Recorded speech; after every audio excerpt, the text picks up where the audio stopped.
The wind that tore through the Bighorn Basin in the winter of 1874 did not just blow, it screamed.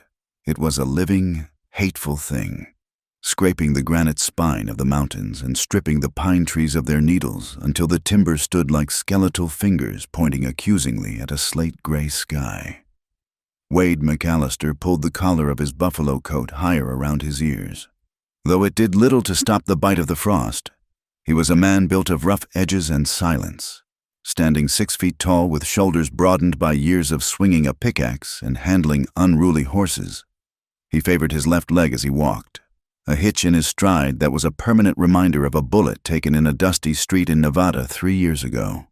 The cold always settled in that old wound first, a dull, throbbing ache that told him the weather was turning from bad to deadly.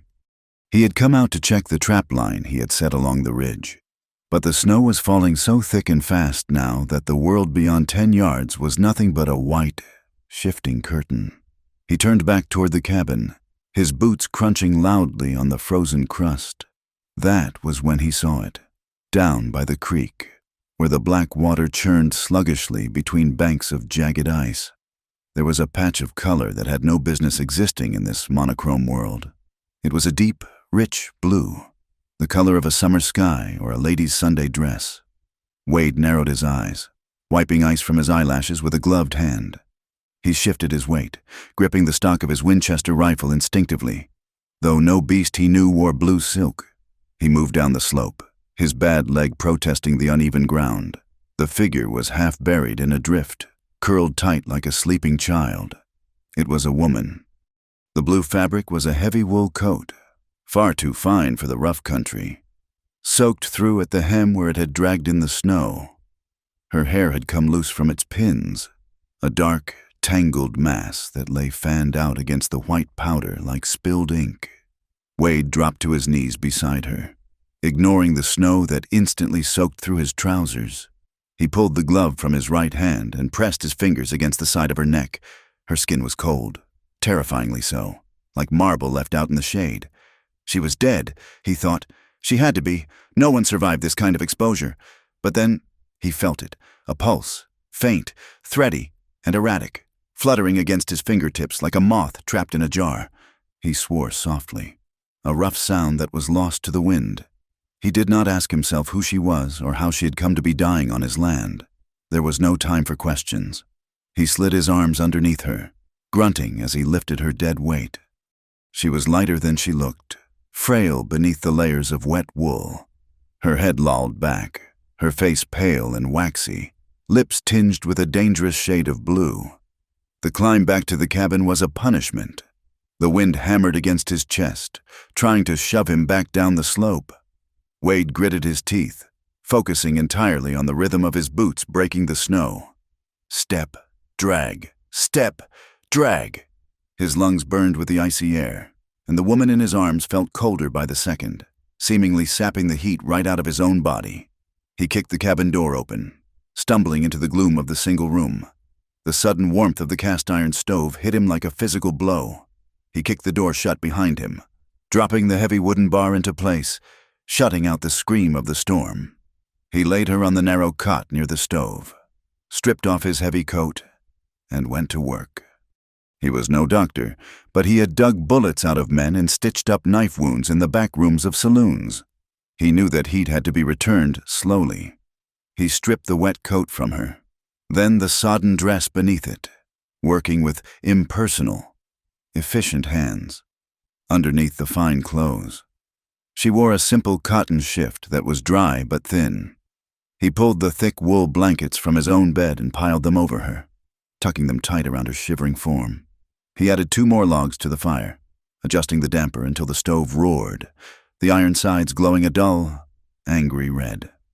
Then, he sat in the rough-hewn chair opposite the cot, the Winchester resting across his knees, and waited. It was 3 hours before she moved.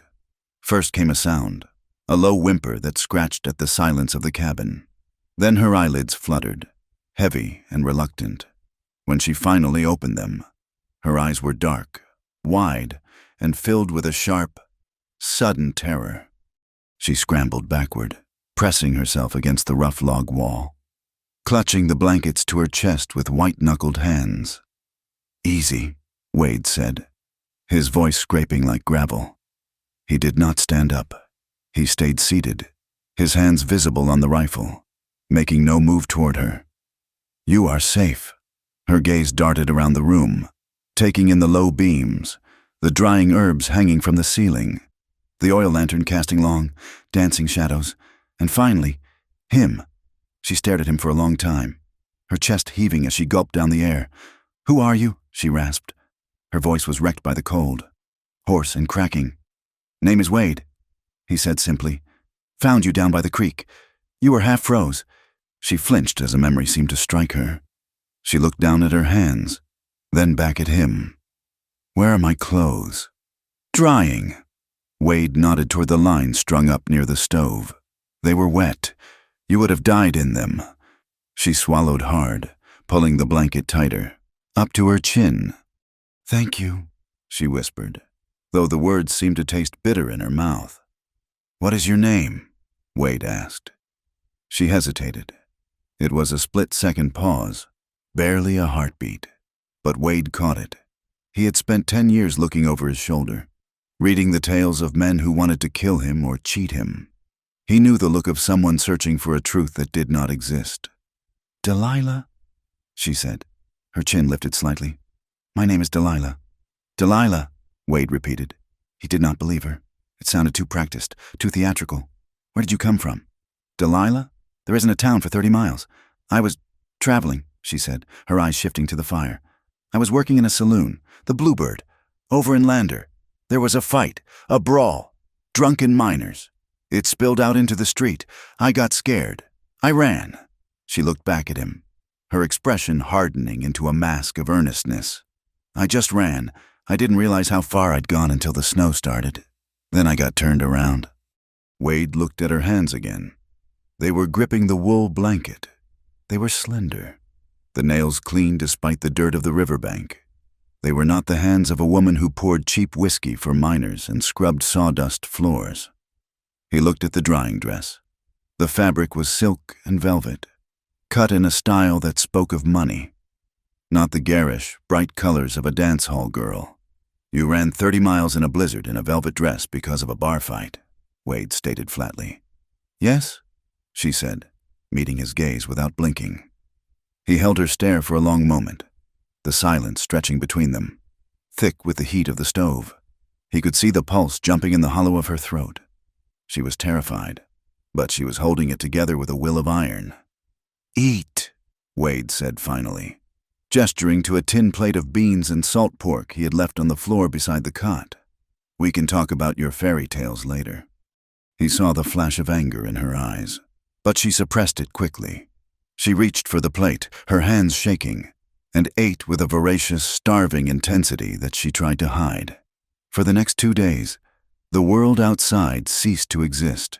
The storm that had heralded her arrival turned into a full-blown blizzard. A white wall that buried the cabin up to the window ledge. The wind shook the timber walls, rattling the door on its hinges, whistling through chinks in the chinking. They existed in a strange, suspended state of tension. The cabin was small, no more than 20 feet by 20 feet, forcing an intimacy neither of them wanted. Wade gave her the cot. He slept on a bedroll near the door, the draft chilling his back, his rifle always within arm's reach. He watched her. He couldn't help it. She was an anomaly in his life of solitude. She was smart, he realized quickly. She didn't ask unnecessary questions. She didn't complain about the cold or the simple food. She moved with a quiet economy, careful not to disturb his space. But she was watching him too. On the second day, Wade sat at the small table, cleaning his revolver. He had disassembled the Colt Army, the parts laid out on an oilcloth. Delilah was sitting by the fire, mending a tear in her dress with a needle and thread she had found in his supply tin. "You have a limp," she said. It wasn't a question. "Old injury," Wade muttered, running an oil rag through the barrel. "Bullet." "The horse kicked me." He lied. She looked at him, her eyebrows raising slightly. "A horse kicked you in the thigh, and the bone set straight, but the muscle seized. That looks like a lead wound to me." Wade stopped scrubbing. He looked up at her. You know a lot about bullet wounds for a saloon girl. She didn't look away. You see a lot of things in a saloon. She went back to her stitching, but he saw her eyes drift to the stove. Earlier that morning, Wade had used a stack of old papers to start the fire. They were wanted posters, some yellowed with age. Faces of men he used to ride with. Men who were dead now. He had shoved them into the firebox quickly, but perhaps not quickly enough. Are you hiding from someone? Wade, she asked softly. Everyone out here is hiding from someone. Delilah, he replied, snapping the cylinder back into the frame of the revolver. Even you, especially you. I told you. You told me a story. Wade cut her off, a bad one. The tension in the room spiked. Delilah set the needle down, her hands resting in her lap. She looked at the weapon in his hand, then up to his face. Her eyes were the color of burnt honey, intelligent and guarded.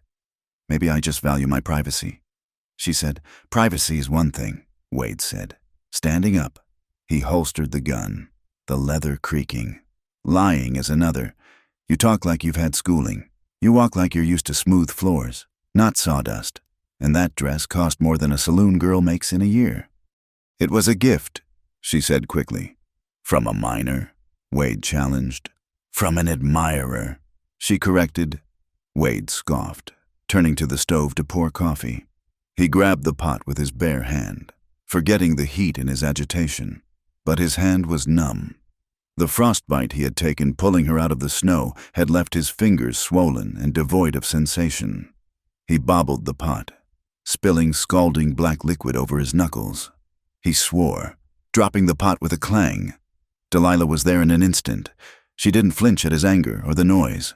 She grabbed a bucket of snow he kept inside for meltwater and shoved his hand into it. Keep it there, she ordered. Her voice had changed. The wavering uncertainty was gone, replaced by a sharp, commanding tone.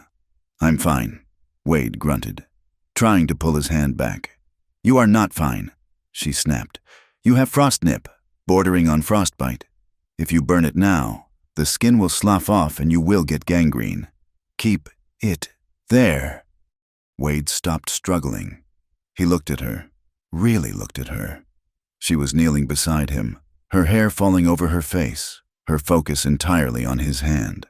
She examined his fingers with a gentle, professional touches, pressing the nail beds to check for circulation. Who are you? He asked again. His voice lowered this time. She froze for a second, then resumed her examination. Just a woman who doesn't want her rescuer to lose a hand. The blizzard broke on the fourth evening. The wind died down to a mournful moan, and the silence that followed was deafening.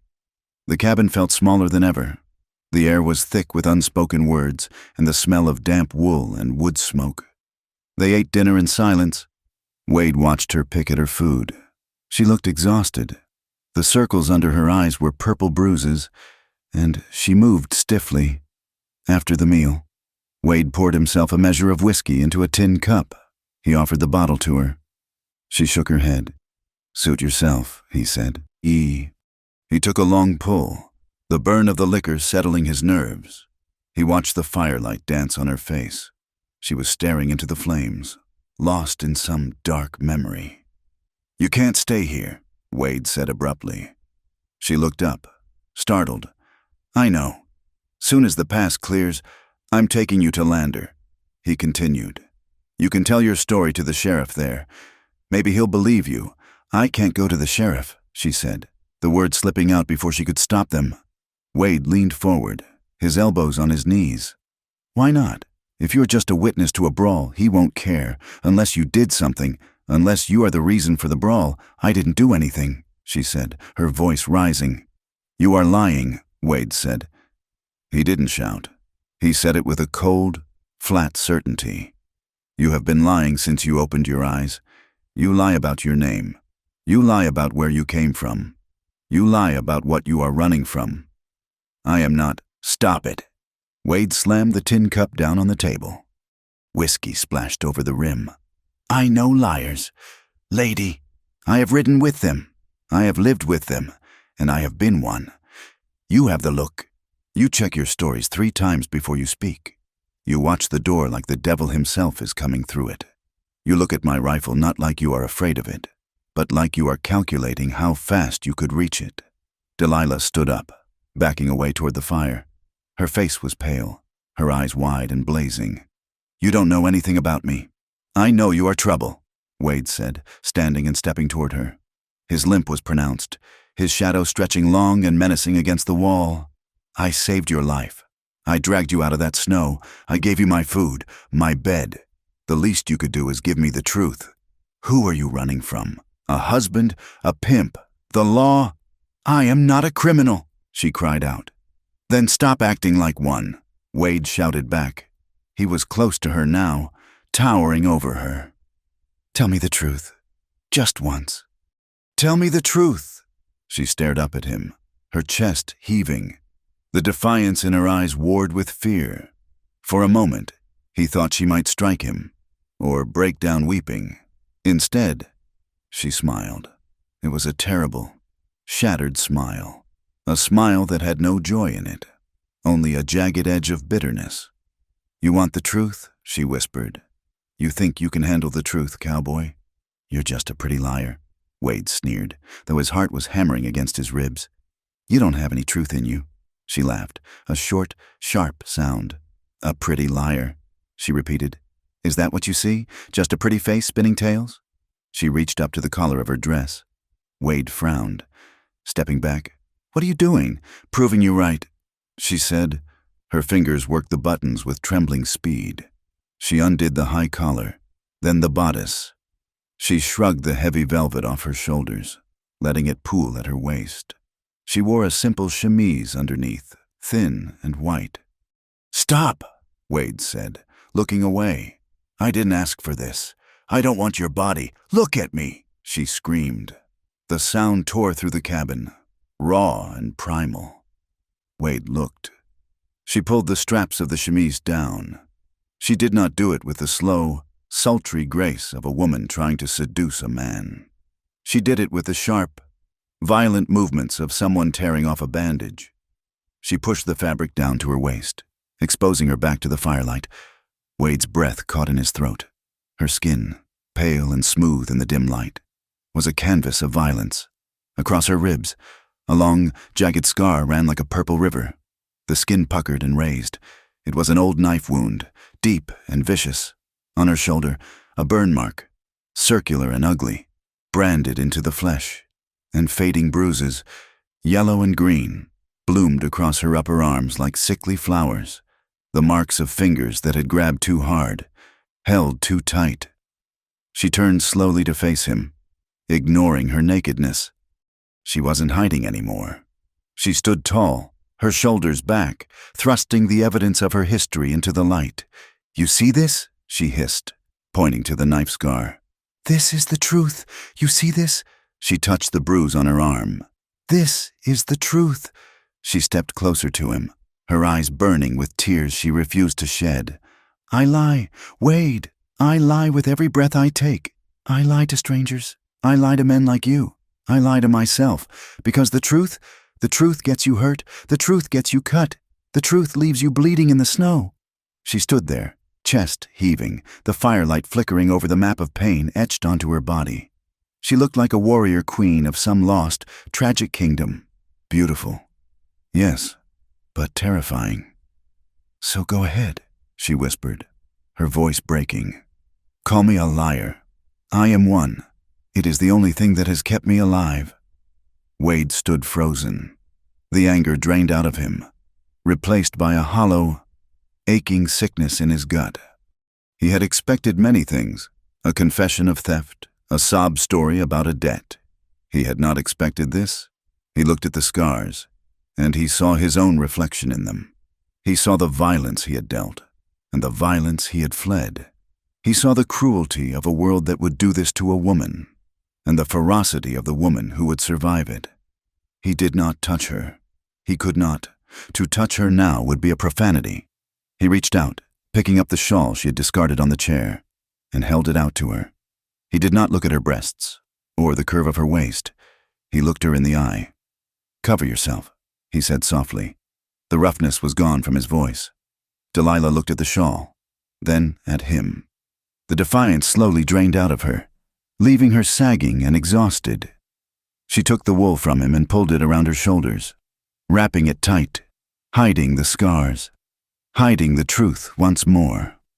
She turned and walked back to the cot, sitting down with her back to him. She pulled her knees to her chest and stared at the wall. Wade stood there for a long time. The ghost of her scars burned into his retinas. He felt a sudden, overwhelming weight of guilt. He had pushed her. He had demanded she strip away her armor. And she had done it, leaving him standing in the wreckage. He turned and walked to the door, checking the heavy wooden bar. He checked the stove. Then, he picked up his Winchester. He sat in the chair by the dying fire, the rifle across his lap. He did not sleep. He listened to the wind pick up again outside, a lonely, howling sound. He watched the rise and fall of her breathing under the blankets. He had called her a liar, and she was. But as he sat there in the dark, haunting silence of the Wyoming night, Wade McAllister realized that she was the most honest thing he had ever met, and that scared him more than the blizzard, more than the law, and more than the ghosts of his own past ever could. The morning after the revelation by the fire, the air in the cabin had changed. It was no longer thick with suspicion, but heavy with a quiet, uneasy truce. The storm had blown itself out overnight, leaving the world outside scrubbed clean and silent, buried under 3 feet of fresh powder that glittered like crushed diamonds under a pale, distant sun. Wade McAllister woke before dawn, as he always did. The habit of a man who had spent too many years sleeping with one eye open. He rose from his bedroll near the door, the cold seeping through the chinking in the logs, and moved to the stove. He stoked the embers back to life, the wood popping sharply in the stillness. When he looked over at the cot, he saw Delilah was already awake. She lay on her side, watching him. The blanket was pulled up to her chin, hiding the scars she had brandished like weapons the night before. Her eyes were dark, shadowed by lack of sleep. But the feral panic was gone. In its place was a weary resignation. "Coffee?" Wade asked, his voice rough with sleep. "Please," she whispered. He busied himself with the grinder and the pot, the familiar routine grounding him. When the coffee was black and boiling, he poured 2 tin cups and carried one to her. She sat up, wrapping the blanket tight around her shoulders, and took the cup with both hands. Her fingers brushed his, calloused skin against soft, chilled flesh, and neither of them pulled away as quickly as they would have 2 days ago. "I lied," she said into the steam rising from the cup. Wade walked back to the table and sat down, blowing on his own coffee. "I know, about the saloon," she continued, her gaze fixed on the dark liquid. "I never worked in a saloon. I do not know how to pour a drink, and I do not know how to dance for coins." Wade nodded slowly. "I figured as much. You do not talk like a woman who spends her nights dodging drunk minors." "I worked in a house," she said softly. "A big house. The kind with velvet drapes that are heavy enough to block out the sun, and carpets so thick your footsteps make no sound. I was employed there." She stopped. Wade waited, letting the silence stretch. He did not push her. He had learned that truth was like a shy deer, moved too fast, and it vanished into the brush. "I was a governess," she said finally, though the words sounded strange in her mouth, as if she were testing the weight of it. "And then I was a companion. And then—" She trailed off, her throat working as she swallowed a memory she could not yet speak. "And then you ran," Wade finished for her. "And then I ran." She agreed. She looked up at him then, and for the first time, Wade saw the woman beneath the fear. She was not just a runaway. She was a survivor. Someone who had looked at a comfortable, velvet-lined cage and chosen the freezing cold of the mountains instead. "Why?" Wade asked. "Because," she said, her voice hardening. "A cage is still a cage. Wade." "Even if the bars are gold?"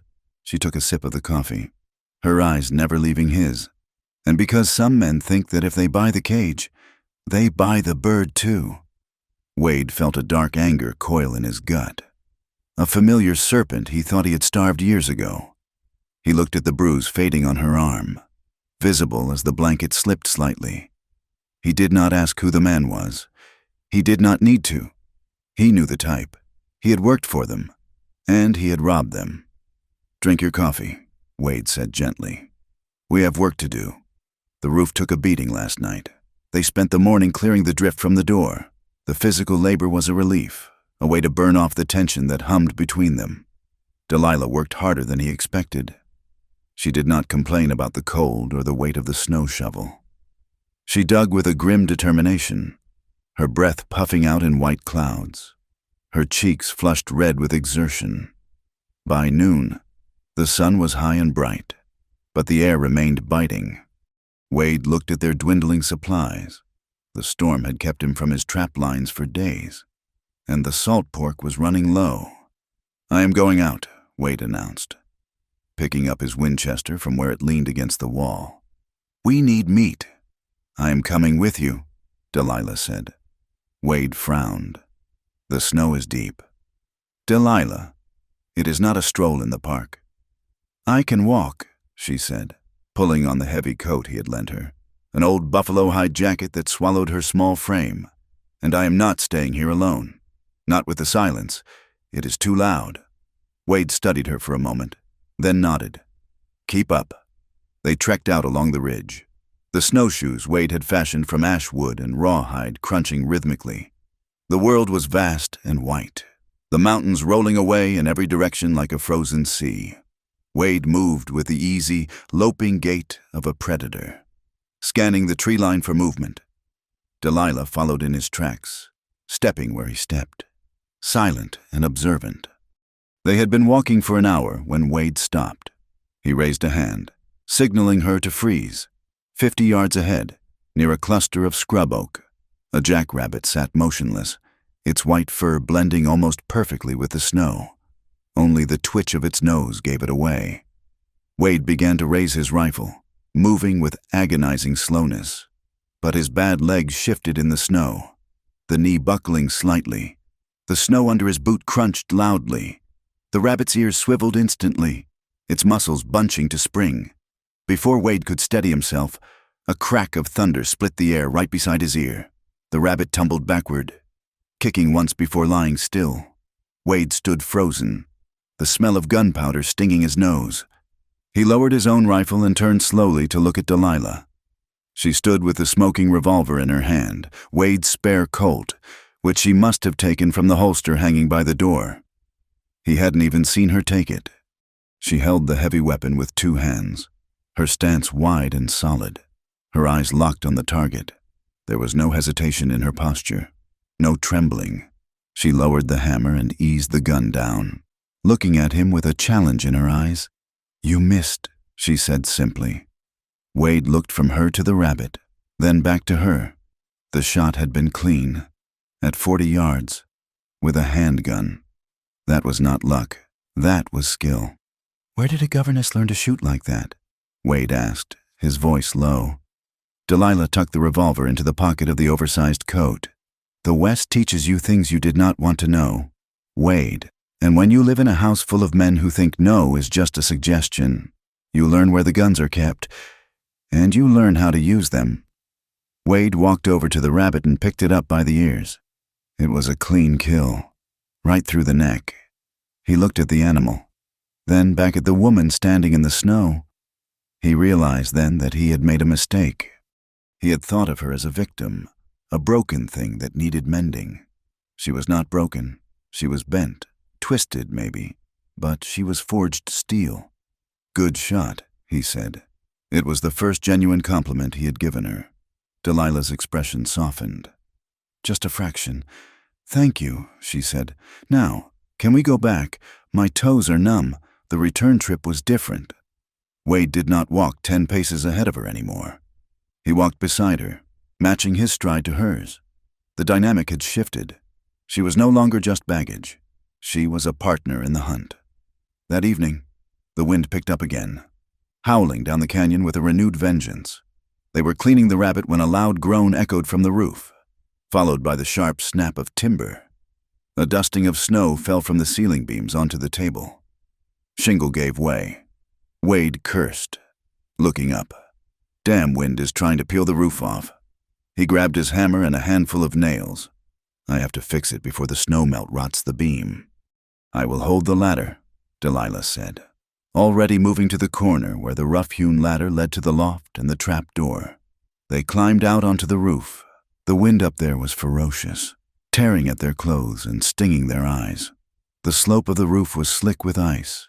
Wade moved carefully, crawling on his hands and knees toward the loose shake. Delilah stayed near the trap door, passing him the nails and the hammer. "Hold this!" Wade shouted over the wind, handing her a piece of flashing he needed to secure. Delilah reached for it, leaning out from the safety of the hatch. At that moment, a gust of wind slammed into her. Her boot slipped on a patch of ice. She gasped, her feet going out from under her. She began to slide, picking up speed instantly on the slick wood, heading straight for the edge of the roof and the 12-foot drop to the frozen ground below. "Delilah!" Wade roared. He didn't think so. He lunged, ignoring the pain that shot through his bad leg. He threw himself across the icy shingles, his hands shooting out. His fingers closed around her wrist just as her boots went over the edge. The jolt nearly pulled Wade off with her. He dug his boots into the flashing of the chimney, groaning with the strain. He had her. She was dangling over the side, her other hand scrabbling uselessly at the snowy eaves. "Pull!" she screamed, her eyes wide with terror. "I have got you," Wade yelled back. "Do not let go!" He hauled her up, muscles straining, gritting his teeth until his jaw ached. He dragged her back over the lip of the roof, pulling her up the incline until they were both huddled against the chimney stack, safe from the drop. They lay there for a moment, gasping for air, the wind screaming around them. Delilah was pressed against his chest, her face buried in his coat. Wade's arms were wrapped tight around her, anchoring her to the solid world. "Are you all right?" he asked, his voice ragged. She nodded against his chest, shivering violently. I slipped. I slipped. I caught you," Wade said. He pulled back slightly to look at her. Her face was inches from his, pale and beautiful in the moonlight. The adrenaline was still coursing through him, making his heart hammer against his ribs. He could feel her heart beating just as fast against his own. For a second, they did not move. The cold, the wind, the danger, it all faded into the background. There was only the heat of their bodies and the intensity of the gaze passing between them. It was a look of shared survival, of two people who had stared into the abyss and pulled each other back. Wade felt a pull toward her that was terrifying in its strength. He wanted to kiss her. He wanted to kiss the fear off her lips. But he didn't. He remembered the scars on her back. He remembered the no she had spoken of. "Let's get inside," he said roughly, "before we both freeze." Later that night, the cabin was warm again. The roof was fixed, the fire was roaring, and the smell of roasted rabbit filled the small room. Wade brought out a bottle of whiskey, the good stuff, hidden in the back of the cupboard for special occasions. He poured 2 glasses this time. Delilah did not refuse. "To survival," Wade said, raising his glass. "To being caught," Delilah replied, a small, sad smile touching her lips. They drank. The whiskey burned going down, a pleasant fire that warmed the blood. Delilah coughed, then laughed, a clear, musical sound that startled Wade. It was the first time he had heard her laugh. It changed her face, making her look younger, softer. "It is not velvet," she said, holding up the glass, "but it does the job." Wade swirled the amber liquid in his cup. He watched the firelight play on the surface. "I have had worse. Used to drink stuff that would strip the varnish off a deck." "Back when you were a liar?" she asked teasingly. "Back when I was a fool," Wade corrected me. He leaned back in his chair, the whiskey loosening the knot in his chest. He found himself wanting to tell her. He wanted to give her a truth to match the one she had given him the night before. "I rode with a man named Silas Thorne," Wade said quietly. "Back in '69. Delilah went still. She sensed the shift in the air. She set her glass down and listened. "We were not Robin Hoods," Wade said, staring into the fire. "We were thieves. We took gold shipments coming out of the Comstock. It was easy money."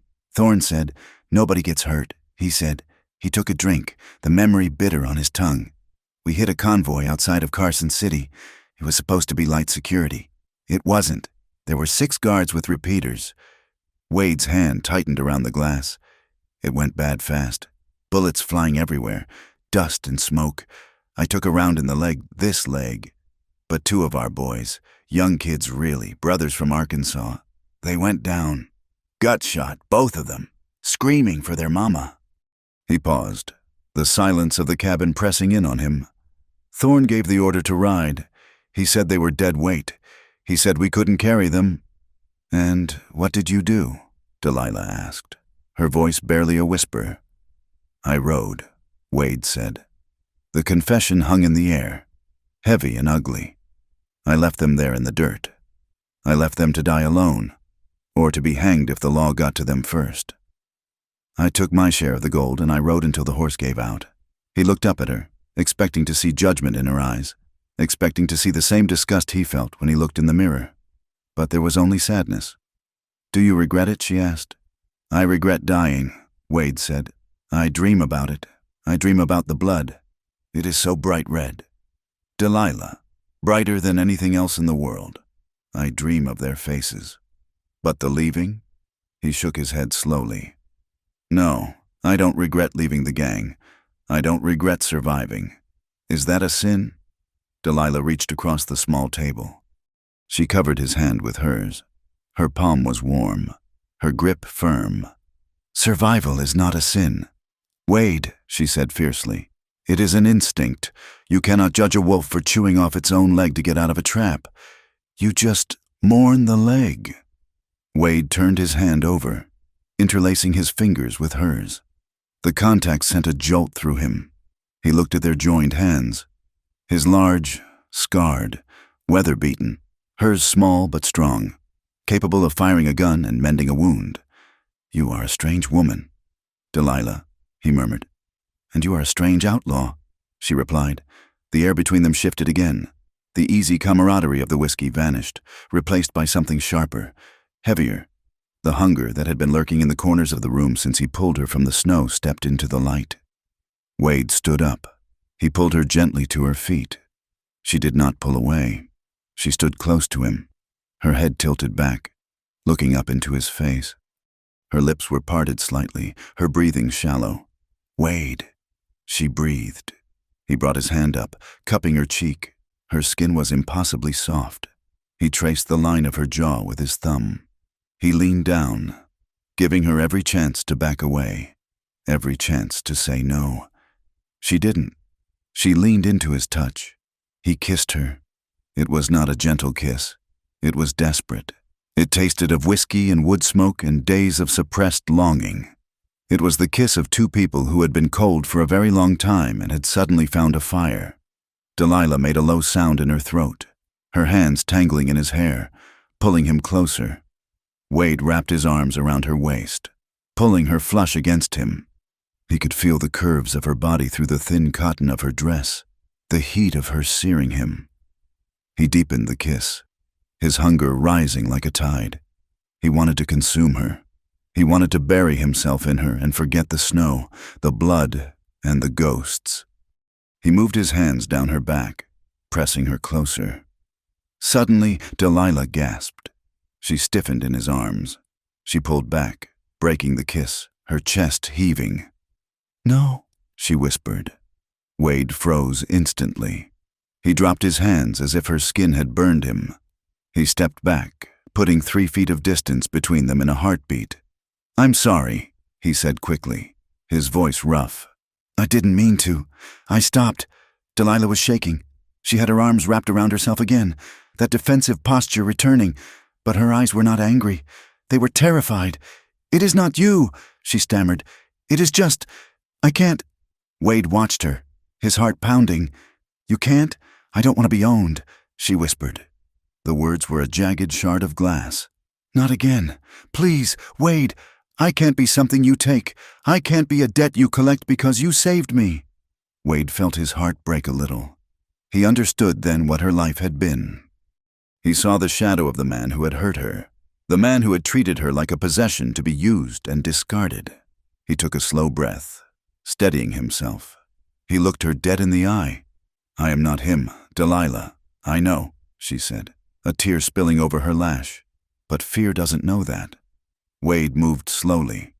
He did not reach for her. He sank down onto one knee, lowering himself so he was looking up at her. It was a position of submission, of surrender. Look at me, he said softly. She looked down at him, confused. I don't want to own you, Wade said, his voice steady and clear. I don't want to keep you. I don't want to fix you. You are not a horse to be broken, and you are not a prize to be won. He held his open hands out, palms up, empty. I am just a man who is cold, Wade said. And you are a woman who is cold, and I think we might be the only two people on this godforsaken mountain who understand what it is like to be hunted. He waited. I will not touch you unless you ask me to. I will not take a damn thing you don't give freely. That is a promise. Delilah. On my life. Delilah stared at him. She looked at his kneeling form, at his open hands. She looked at the honesty etched into his craggy face. She had spent her life dealing with men who took. She had never met a man who asked. The tension drained out of her shoulders. The fear in her eyes receded, replaced by a dawn of wonder. You promise? She whispered. I swear it, Wade said. She took a step toward him, then another. She reached down and took his hands, pulling him up. Wade stood, towering over her again, but he kept his hands at his sides. Delilah stepped in close. She placed her hands on his chest, over the beating of his heart. Then take me, she whispered against his mouth. Not because I owe you, but because I want you. She kissed him then, softly, sweetly, and then she took his hand and led him toward the bedroll near the fire. That night, the wind howled outside, trying to tear the world apart, but inside the cabin, there was only the sound of soft breaths and the rustle of blankets. Wade kept his promise. He did not take it. He worshipped. He touched her scars with a reverence that made her weep, and he loved her with a gentleness that healed parts of him he thought were dead forever. There were no lies in the dark, only the heat of skin on skin, and the silent, desperate language of two broken souls fitting their jagged edges together until, for a little while, they were whole. The rhythm of the cabin changed in the days that followed the storm. It was no longer the tense, jagged silence of two strangers waiting for the other to strike. Instead, a quiet domesticity settled over the rough-hewn logs, soft and worn as old flannel. The blizzard had sealed them in, creating a pocket of time that existed separate from the rest of the territory, a world where the only laws were the ones they made for themselves. Wade found himself falling into a routine he had not known he craved. He would wake before the sun crested the eastern ridges, the air in the cabin still biting cold. He would stoke the stove, moving quietly so as not to wake the woman sleeping in his bed. He made coffee, the strong, bitter scent filling the small room, and by the time the pot was boiling, Delilah would be stirring. She did not hide from him anymore. She would sit up, pulling the heavy buffalo robe around her shoulders, her dark hair falling in a messy curtain around her face. She would watch him with sleepy, heavy-lidded eyes, and when he handed her the tin cup, her fingers would brush his, lingering for a moment longer than necessary. They spoke little during the day, but it was a comfortable silence. Wade worked on curing the rabbit hides, the sharp smell of tanning solution mixing with the wood smoke. Delilah took to mending his clothes. She sat by the window where the winter light was strongest, her head bent over his spare shirt. Her hands, once so desperate and trembling, moved with a fluid, practiced grace. She stitched the tears in the fabric, darning the elbows that had worn through years ago. Wade watched her sometimes, pretending to oil his revolver. He watched the way the light caught the curve of her neck, the way she bit her lip when she concentrated. It gave him a strange, hollow ache in his chest, a feeling of having lost something he never really had, or perhaps finding something he did not know he was missing. At night, the dynamic shifted. The darkness brought them together in the narrow cot. They moved against each other with a hunger that had not abated, a desperate need to confirm they were both still alive, still warm, still there. But afterward, when the fire died down to embers and the wind picked up its mournful song outside, the peace would fracture. It happened 3 nights in a row. Delilah would fall asleep in his arms, her breathing evening out, but hours later, she would thrash violently, a sound tearing from her throat, a sharp, strangled gasp of pure terror. She would wake up sitting bolt upright, sweat slicking her skin despite the cold, her eyes wide and unseeing, fixed on some horror in the corner of the room that Wade could not see. The first 2 times, he simply held her until the shaking stopped, whispering meaningless comforts until she fell back into an uneasy exhaustion. On the 3rd night, she woke with a scream that curdled the blood in Wade's veins. She scrambled backward, pressing herself against the log wall, her hands up as if to ward off a blow. "No!" she cried out, her voice ragged. "Do not touch me! Stay back!" Wade sat up, reaching for her, but she flinched away from his hand as if he were holding a branding iron. "Delilah," he said, his voice sharp and commanding. "It is me. It is Wade. You are safe." She blinked rapidly, her chest heaving. Slowly, the room came back into focus for her. She looked at the stove, the hanging herbs, and finally at Wade. The terror in her eyes receded, replaced by a crushing shame. She slumped forward, burying her face in her hands. "I am sorry," she whispered, her voice muffled. "I am sorry." Wade did not move to hold her this time. He sat in the darkness, listening to the wind rattle the door. He knew they could not go on like this. He could mend the roof, he could hunt for meat, and he could keep her warm. But he could not fight the ghosts she brought into his bed. He got up and lit the oil lamp on the table. The sudden light made Delilah wince. He added wood to the stove, the flames leaping up and casting long, dancing shadows against the walls. Then he poured 2 cups of the cold coffee left over from dinner and brought one to her. "Drink," he said. She took the cup with trembling hands. Wade pulled the single chair over to the side of the bed and sat down. Facing her, he leaned forward, his elbows on his knees, his face grim. "We are done with the silence. Delilah." She looked away, staring into the black liquid in her cup. "Wade, please." "No," he said. He kept his voice low, but there was steel in it. "No more stories. No more half-truths. You scream in your sleep. You look at the door like executioners are waiting on the other side.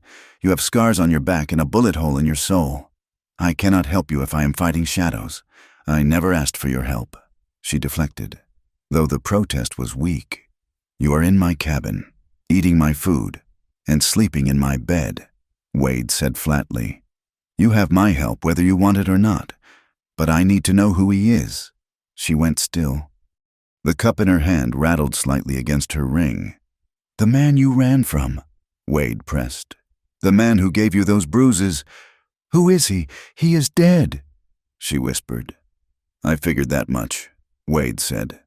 "You would not be running this hard if he were alive. You would be hiding. Running means you did something they can hang you for. Who was he?" Delilah closed her eyes. She took a long, shuddering breath, as if drawing courage from the very air of the room. When she opened them again, the resignation was back. The walls she had built were crumbling, brick by brick. "Judge Halbrook," she said. The name hit Wade like a physical blow. He sat back, a low whistle escaping his teeth. "Judge Cyrus Halbrook, the biggest landowner in the territory, a man who owned half the cattle in the basin and every politician in Cheyenne." Wade knew the name well. Halbrook had signed the death warrants for 3 men Wade knew, men who were guilty, yes, but who had received trials that were nothing more than theater. "Halbrook," Wade repeated. "You aimed high. Delilah, I was the governess for his ward," she said, her voice flat and mechanical, reciting the facts she had kept locked away. "He had a niece, a sweet girl. I taught her reading and French. I lived in a big house on the hill outside of Casper. It was a good job. Respectable. I thought I was safe there." She took a sip of the coffee. grimacing at the cold bitterness. The judge's wife died last autumn. After that, the house changed. He changed. He started drinking more, started looking at me differently. He would corner me in the hallways, make comments about my dress, my hair. I tried to ignore it. I tried to stay out of his way. She looked up at Wade, her eyes pleading for him to understand. I needed the money. Wade, I could not just leave. I had nowhere to go. Wade nodded slowly. He knew the trap well. Poverty was a prison as sure as any jail cell. 5 days ago, she continued, he called me into his study, said he wanted to discuss his niece's schooling. It was late. The servants had gone to their quarters. When I went in, he locked the door. Wade's hands clenched into fists on his knees. He could see it, the heavy oak furniture, the smell of expensive cigars, the entitlement of a man who believed the world existed solely for his pleasure. He was drunk, Delilah said softly. He told me I was too pretty to be a servant. He told me he could give me things, dresses, jewels, a house of my own. All I had to do was be accommodating. She shuddered, wrapping her arms around herself. I told him no. I tried to leave. He grabbed me. He was strong. Wade, stronger than he looked. He tore my dress. He hit me when I screamed. She touched the fading bruise on her cheekbone, a ghost of the violence. I fought him. She said, I scratched him. I kicked him. He got angry. He threw me against the desk. There was a letter opener. I didn't grab it. I just pushed him away. I shoved him as hard as I could. She stared into the fire, replaying the moment that had ended her life. He stumbled back. He caught his heel on the edge of the rug. He fell. He went down hard. Wade, his head, it hit the corner of the stone hearth.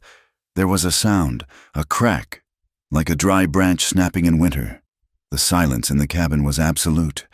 Wade could hear the ticking of the metal as the stove cooled. He didn't move. Delilah whispered. There was so much blood. I checked him. I checked for breath. There was nothing. He was dead before he hit the floor. Wade let out a breath he didn't know he was holding. It was an accident, a defense. It doesn't matter, Delilah said bitterly. Who would believe me? A servant girl, a nobody, against the great Judge Halbrook? I stood there over his body, and I knew they would say I seduced him. They would say I murdered him in cold blood. They would hang me before I ever saw a courtroom. So you ran. Wade said, I panicked. She corrected. I saw the cash box on his desk. It was open. He had been counting rent money. I took it. I took a handful of bills and I ran. I didn't think so. I just knew I had to get away. How much? Wade asked. $300, she said. And that is the bounty, Wade guessed. She nodded. I saw a poster in a trading post 2 days later, before the snow started. Wanted for murder and grand larceny. Delilah Vance, dead or alive. Reward, $300. She looked at him then, a challenge in her eyes. That is why I lied. Wade, that is why I didn't tell you. $300 is a fortune. It is a new life. It is a ranch. It is a ticket out of here. I thought if you knew, you might. She didn't finish the sentence. She didn't have to. Turned you in? Wade finished for her. Wade stood up. He paced the small length of the cabin, his limp pronounced in his agitation. He wasn't angry at her. He looked at her, small, bruised, terrified, and he felt a rage so hot it nearly blinded him. He knew men like Halbrook. He had spent his life on the other side of the law from them. Men who used the law as a shield for their own sins. Men who took what they wanted and punished anyone who dared to say no. Halbrook had tried to rape her, and because she had dared to survive, she was branded a murderer. It is a lie, Wade growled. Turning back to the fire, the whole damn thing is a lie. You defended yourself. That is not murder. That is justice. Justice is for the rich. Wade, Delilah said quietly, you know that better than anyone. Wade slammed his hand against the mantelpiece. The sudden violence made Delilah jump, but he wasn't looking at her. He was staring into the flames. They will not touch you, he swore, his voice low and dangerous. I will not let them. He turned to her. We have to move. You cannot stay here. When the snow melts, The bounty hunters will come. $300 will bring every piece of filth from here to Denver crawling up this mountain." "Where do we go?" Delilah asked. Her voice was small, devoid of hope. Wade went to the shelf and pulled down a rolled-up piece of parchment. It was an old survey map, cracked and yellowed. He spread it out on the table, weighing down the corners with a box of cartridges and the whiskey bottle. "California," he said, tracing a line west with his finger. "We can cross the pass, head down through Utah, get to the coast. San Francisco is big. You can disappear there. Or north. We head for the border. Canada.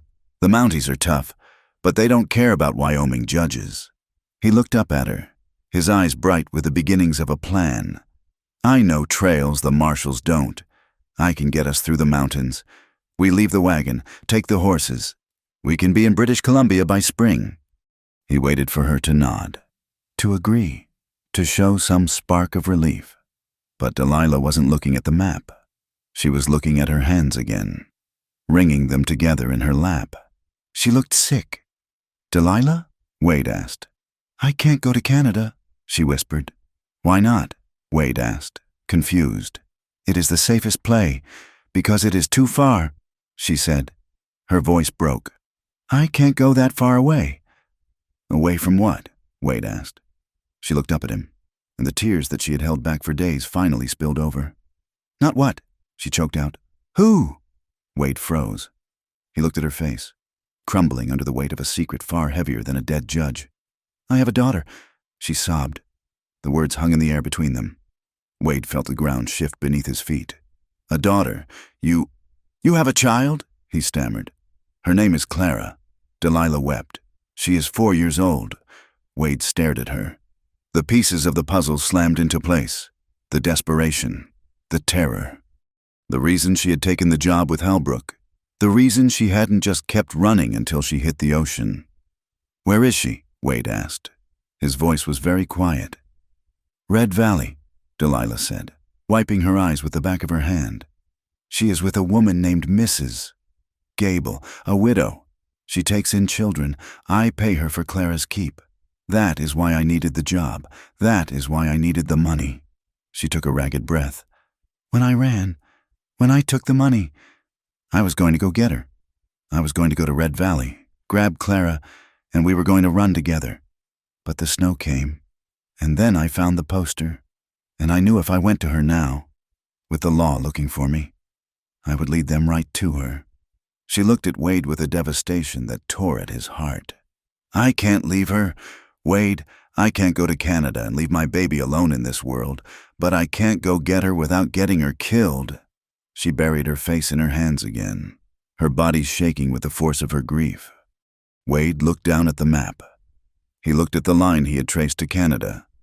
It was a line to safety. It was a line to a new life. Then he looked at the woman weeping in his chair. He thought about the men he had left behind in the dirt after the robbery. He thought about the code of survival he had lived by for so long. Look out for yourself. Keep moving. Don't look back. But he wasn't that man anymore. The man who lived in this cabin, who made coffee in the morning and fixed roofs in the wind, that man was someone else. That man had made a promise. He reached out and took the map. He rolled it up slowly, deliberately. "We are not going to Canada," he said. Delilah looked up, her eyes red-rimmed. "What?" Wade walked over to her. He reached down and took her hands, pulling them away from her face. He held them tight. "We are going to Red Valley," he said. Delilah stared at him, her mouth opening slightly. "Wade, no, it is too dangerous. The sheriff—" "To hell with the sheriff," Wade said. His voice was calm, possessed of a terrifying certainty. "You are not leaving that girl behind. But the bounty—" She started. "We will deal with it," Wade said. "We go down the mountain. We rode to Red Valley. We get your daughter. And then we go west. All 3 of us." He squeezed her hands. "I am not leaving you, Delilah. And I'm sure as hell not leaving a little girl to grow up without a mother. I grew up that way. I know what it does to you." Delilah looked at him, searching his face for any sign of hesitation. She found none. She saw only the hard, weathered lines of a man who had finally found something worth fighting for. "You would do that?" she whispered. "You would risk your life for a child you have never seen. I would do it for you," Wade said simply. He let go of her hands and turned to the corner of the room where his gear was piled. He began to pull out his saddlebags, his movements efficient and purposeful. "Get some sleep, Delilah," he said over his shoulder. "We pack at dawn. We have a long ride ahead of us." Delilah sat in the chair, watching him. Fresh tears welled in her eyes, but they were not tears of fear. For the first time since she had pushed Cyrus Halbrook away from her, she did not feel alone. She watched the man with the limp and the gun pack his life away to save hers. And she knew, with a certainty that settled deep in her bones, that she loved him. She stood up and went to him. She wrapped her arms around his waist from behind, pressing her face against his broad back. "Thank you," she breathed into his shirt. Wade stopped packing. He placed his hand over hers where they rested on his stomach. He squeezed them once, hard. "Don't thank me yet," he said gruffly. "Thank me when we got her." He turned in her arms and kissed her forehead. "Now sleep." Outside, the wind died down, leaving the mountains silent and watchful. But inside the cabin, the nightmare had broken. There was a plan now. There was a direction. And for Wade McAllister, there was finally a redemption that didn't look like running away. It looked like riding straight into the fire to save the things that mattered. The days that followed Wade's declaration were a blur of iron, leather, and gunpowder. The slow, quiet domesticity of the cabin was replaced by a frantic urgency. If they were going to ride into Red Valley and snatch a child from under the nose of a town that might be watching, Delilah could not simply be a passenger. She had to be a partner. The snow had begun to recede, leaving patchworks of brown earth and gray slush, but the wind remained biting. Wade took her out to the corral at dawn, his breath clouding in the frigid air. He did not treat her gently. He treated her like a man who knew that hesitation meant a pine box. He taught her to saddle the horses not with the careful precision of a groom, but with the frantic speed of a fugitive. He showed her how to throw the heavy stock saddle onto the mare's back, how to jerk the cinch strap tight before the horse could bloat its belly, and how to check the rig in 3 seconds flat. "Faster!" he would bark, leaning against the fence, his arms crossed. "If they are coming over that ridge, you are already dead. Do it again." Delilah's hands bled. Her knuckles were raw from the stiff leather and the freezing buckles. She broke a fingernail down to the quick and didn't even flinch. She stripped the saddle off and threw it back on. Her teeth grit so hard her jaw ached. She did it for Clara. Every time her arms burned, she pictured her daughter's face. Every time Wade shouted a correction, she heard the heavy tread of Judge Halbrook's ghost. Then came the shooting. Wade did not give her the light revolver he had let her use on the rabbit. He handed her his heavy Colt Peacemaker, the steel cold and heavy in her grip. "It kicks like a mule," Wade warned. "Do not fight it. Let it jump, but bring it back down. Aim for the center of mass. A gut shot stops a man just as well as a heart shot, and it is a bigger target." She fired until her ears rang and her wrist felt sprained. She fired at bottles, at fence posts, at tree stumps. She learned to reload with shaking fingers, thumbing the cartridges into the loading gate while Wade counted down the seconds. 5, 4, 3, "You are dead." Delilah. Again. She hated him in those moments, just a little, but she respected him more. He was stripping away the governess, stripping away the victim, and forging something harder underneath. By the end of the week, she could draw, cock, and fire in a smooth motion. She could hit a fence post at 30 yards 3 times out of 5. "Good enough," Wade said, watching her holster the smoking gun. "It will have to do." They left the cabin at first light on a Tuesday. They packed light, saddlebags stuffed with jerky, ammunition, and a change of clothes. Wade locked the door to the cabin, looking at it for a long moment. He knew, and Delilah knew, that they would likely never come back. It had been a shelter, a cocoon. But now they were butterflies breaking out into a world full of hawks. The ride down the mountain was treacherous. The thaw had turned the trails to mud, and the horses struggled for footing. They rode in silence, eyes scanning the tree lines. Wade took the lead, his Winchester resting across his saddle horn. Delilah rode the mare, trailing 10 feet behind, her hand never far from the colt at her hip. 2 days out, their supplies ran thin. The salt pork was gone, and the coffee was nothing but ground.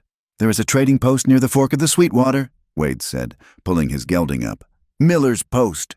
We need grain for the horses and food for us. It is risky, but starving is riskier."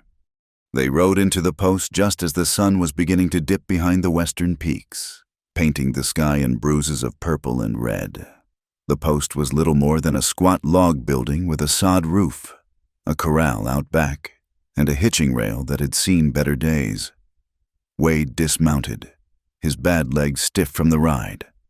"Stay close," he murmured to Delilah. "Keep your hat low. Do not speak unless spoken to." They entered the dim interior. The air was thick with the smell of stale tobacco smoke, uncured furs, and unwashed bodies. A potbelly stove glowed in the center of the room. A few trappers sat at a table in the corner playing cards, their conversation dying down as Wade and Delilah walked in. Wade moved to the counter, where a balding man with a stained apron was wiping down the wood. "Grain," Wade said, his voice low. 10 pounds, and a sack of flour, coffee, and bacon. The storekeep eyed them. He looked at Wade's worn coat, then at Delilah, who stood slightly behind him, her face shadowed by the brim of her hat. "Cash or trade?" The man grunted. "Cash," Wade said, sliding a few silver dollars onto the counter, while the man hurried to fetch the goods. Wade scanned the room. He was looking for badges, for uniforms, for anything that smelled of the law. What he saw was worse. Sitting alone at a small table near the window was a man. He was thin, almost skeletal. Wearing a long duster coat that was coated in the dust of many miles, he had a face like a hatchet, sharp, narrow, and severe. A Schofield revolver hung low on his hip, the leather of the holster worn smooth from use. He wasn't playing cards. He wasn't drinking. He was just sitting there, peeling an apple with a knife that looked razor sharp. As Wade watched, the man looked up.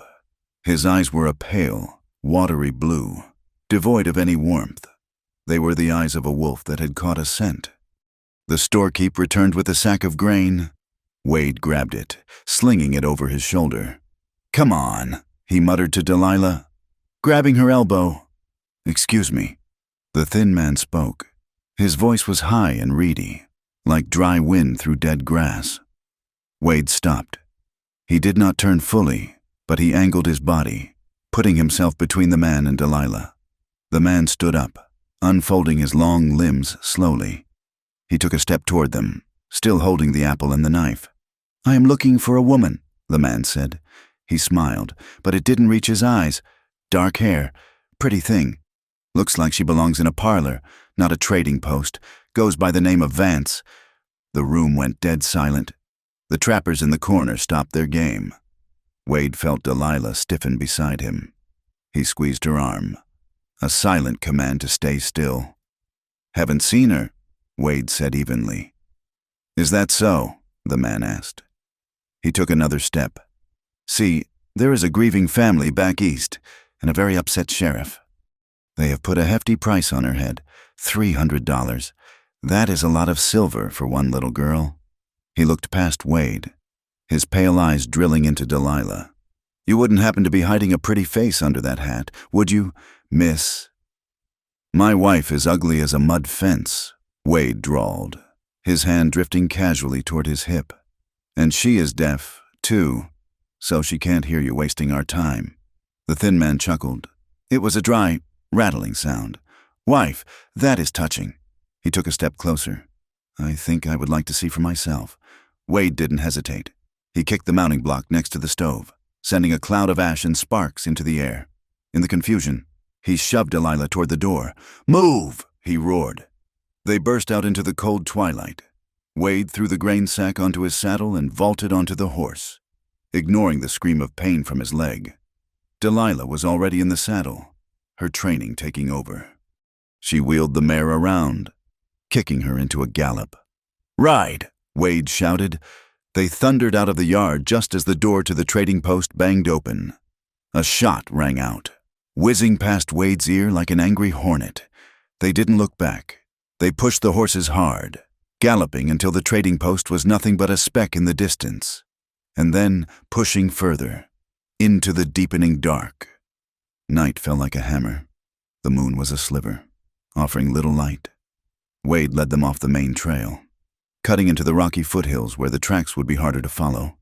He knew the man back at the post, not his name, but his kind. That was a bounty hunter, a professional. He wouldn't give up.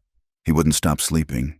He would track them by moonlight, by broken twigs, by the smell of their fear. They rode for hours, the horses lathered and blowing. The terrain grew rougher, rising into a canyon country of red rock and deep shadows.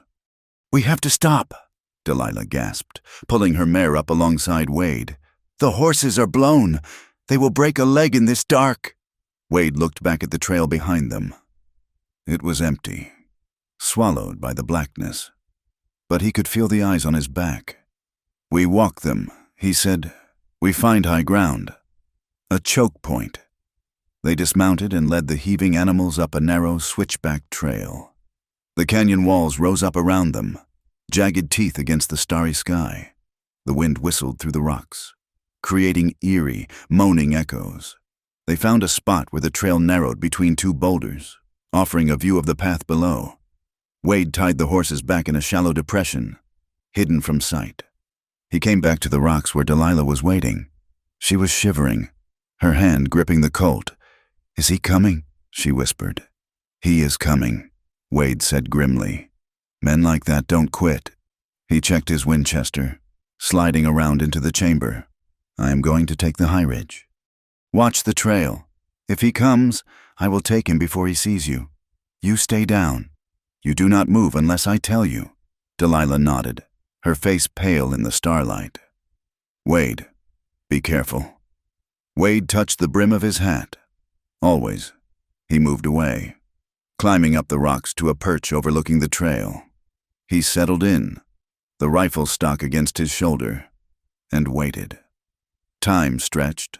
An hour passed, then two. The cold seeped into Wade's bones, making his shoulder ache. He kept his eyes on the trail below, watching for movement, for a shadow that didn't belong. Then, a pebble clattered. It came from above, not below. Wade spun around, realizing his mistake a second too late. The hunter hadn't followed the trail. He had doubled back, climbed the rim, and come down from the top. A dark shape detached itself from the shadows of the cliff face 20 yards above Wade. The moonlight caught the glint of a rifle barrel. "Delilah!"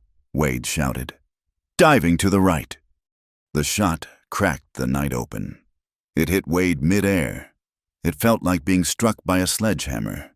The bullet tore through his left shoulder, spinning him around and slamming him into the rock face. His rifle skittered away, sliding over the edge of the drop. Wade hit the ground hard, agony exploding in his upper body. He tried to push himself up, but his left arm was useless, dead weight hanging from a shattered shoulder. He groaned, his vision swimming with black spots. He looked up. The thin man was walking down the slope, calm and unhurried, his rifle leveled. "Sloppy, old man." The hunter's voice drifted down. "You were looking at the wrong door." Wade scrabbled for his revolver with his right hand, but the fall had jarred it loose. He was unarmed. He was bleeding. He was done.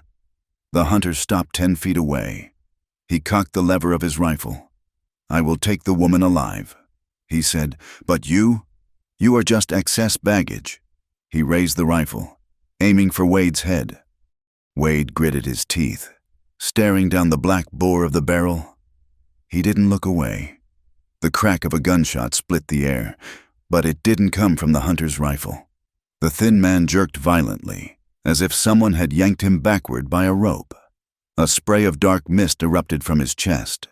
He stood there for a second, looking surprised, the rifle falling from his hands. Then he crumpled, his knees folding, and he toppled forward, sliding down the rocks until he came to rest a few feet from Wade's boots.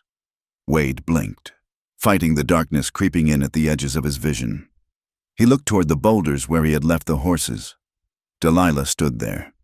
She was holding the heavy colt with both hands, her feet planted wide in the stance he had taught her.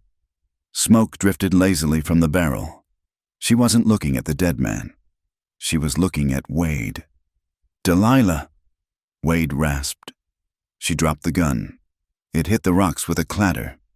She ran to him, falling to her knees in the dirt. Her hands were shaking so hard she could barely touch him. "Wade! Oh God! Wade!" She ripped her scarf off and pressed it against his shoulder. Wade cried out, the pain blinding him for a second. "He is dead," she sobbed, looking at the body. "I killed him. I killed him." "You saved me," Wade whispered, his teeth chattering. He was going into shock. The cold and the blood loss were taking over. "We have to move," Delilah said, her voice rising in panic. "There might be more." "No more," Wade mumbled. "Just him, a lone wolf." He tried to stand, but his legs wouldn't work. The world tilted on its axis. I can't ride. "Delilah, you have to," she said fiercely. She grabbed his good arm and hauled him up. He was a big man, heavy with muscle, but fear gave her strength. She got his arm over her shoulder, taking his weight. "Walk, Wade, damn you, walk." They stumbled back to the horses. Getting him into the saddle was a nightmare of grunts and curses. She had to stand on a rock and pull while he pushed with his last reserves of strength. When he was finally up, he slumped forward over the horse's neck, slipping in and out of consciousness. Delilah tied his hands to the saddle horn so he wouldn't fall. She mounted her mare and grabbed his reins. "We are going to find a place," she told him, though he was past hearing. "We are going to be safe." She led them away from the canyon, away from the dead man and the blood-soaked rocks. She found a narrow ravine that cut deep into the mountainside, hidden by thick scrub oak. At the back of the ravine was a shallow cave, little more than an overhang, but it was dry and out of the wind. She stopped the horses. She cut Wade's bonds and helped him slide down. He hit the ground heavily. She dragged him to the back of the cave, laying him on the bedroll. The rest of the night was a blur of terror. Wade burned. The fever came on fast and hot, his body fighting the trauma. He thrashed in the grip of delirium, shouting out names Delilah didn't know: Thorne, Sarah, names from a life she had only heard fragments of. Delilah did not sleep. She built a small fire, keeping it hidden deep in the cave. She melted snow in a tin cup and trickled it between his cracked lips.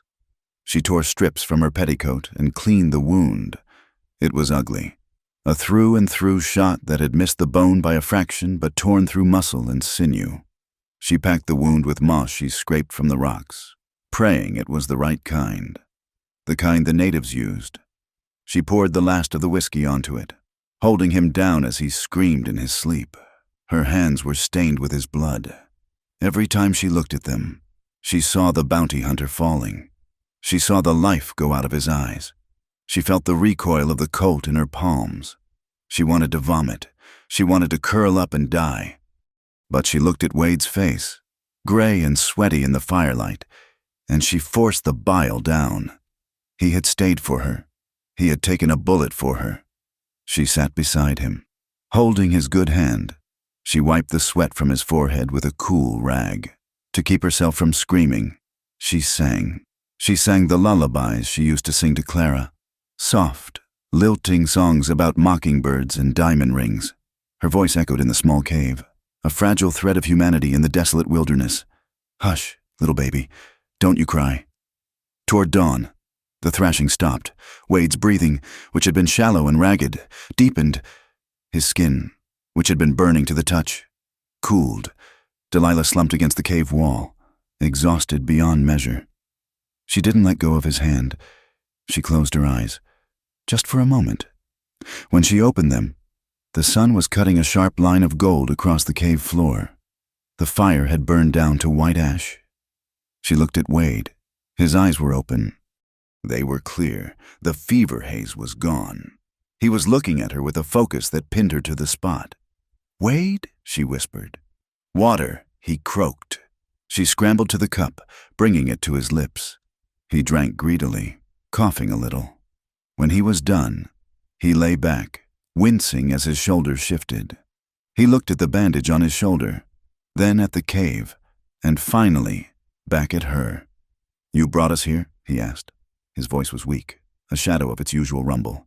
"Yes," she said. "And the hunter? He's back in the canyon. She said, for the buzzards."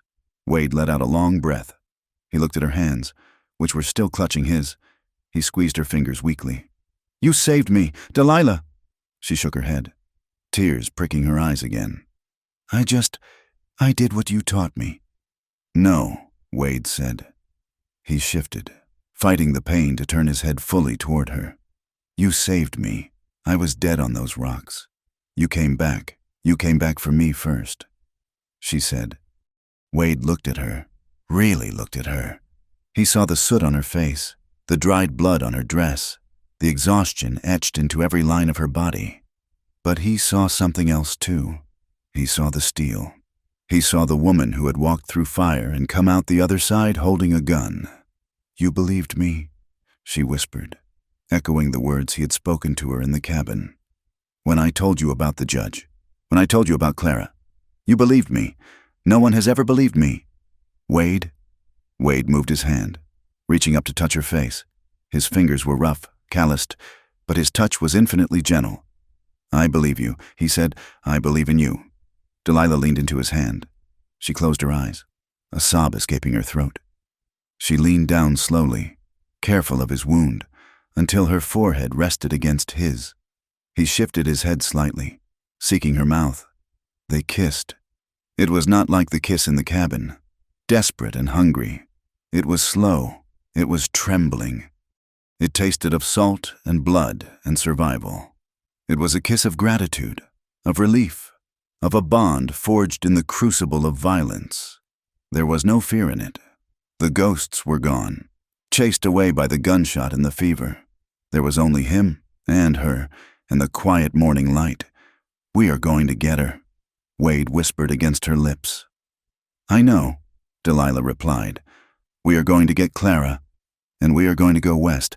"I know," she said again. She pulled back just enough to look him in the eye. "But first," she said, a small, tired smile touching her lips, "you are going to eat something, and I'm going to sleep for a week." Wade chuckled, a dry, rasping sound that turned into a cough. "Yes, ma'am," he said. He closed his eyes, his hand still holding hers tight. He was hurt, he was hunted, and he was miles from safety. But for the first time in his life, Wade McAllister felt completely and utterly at peace. He wasn't alone anymore, and neither was she. The journey to Red Valley took 4 days of hard riding through a country that seemed determined to break them. Wade's shoulder was a constant, throbbing fire, a reminder of the bullet that had nearly ended him in the canyon. He rode with his left arm bound tight against his chest in a sling Delilah had fashioned from a grain sack, his face gray with pain and exhaustion, but he never complained. He simply rode, his eyes fixed on the horizon, driven by a singular, ironclad promise. Delilah rode beside him, her eyes constantly scanning the brush. She was no longer the terrified woman who had collapsed in the snow. She sat her horse with a grim competence, the heavy colt peacemaker riding high on her hip. She checked Wade's bandages when they stopped to water the horses, her hands gentle but efficient. And she watched him with a fierce protectiveness that made Wade's chest ache with something other than injury.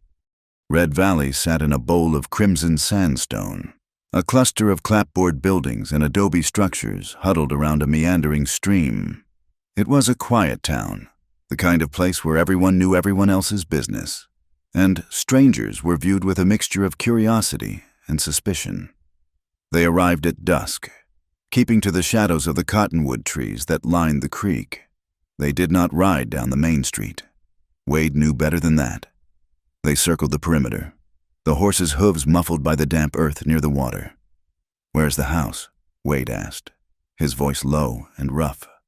Delilah pointed toward a small, whitewashed cottage set apart from the rest of the town, surrounded by a picket fence and a neatly kept vegetable garden.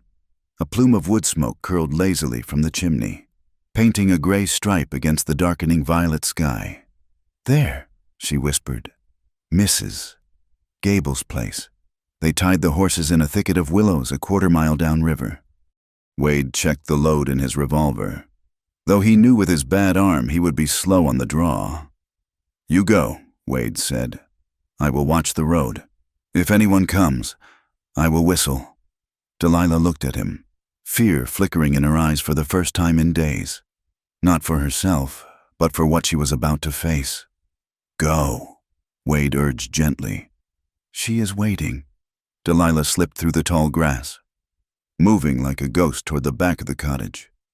Wade positioned himself behind the trunk of a massive oak, his good hand resting on his gun, his eyes scanning the darkening town.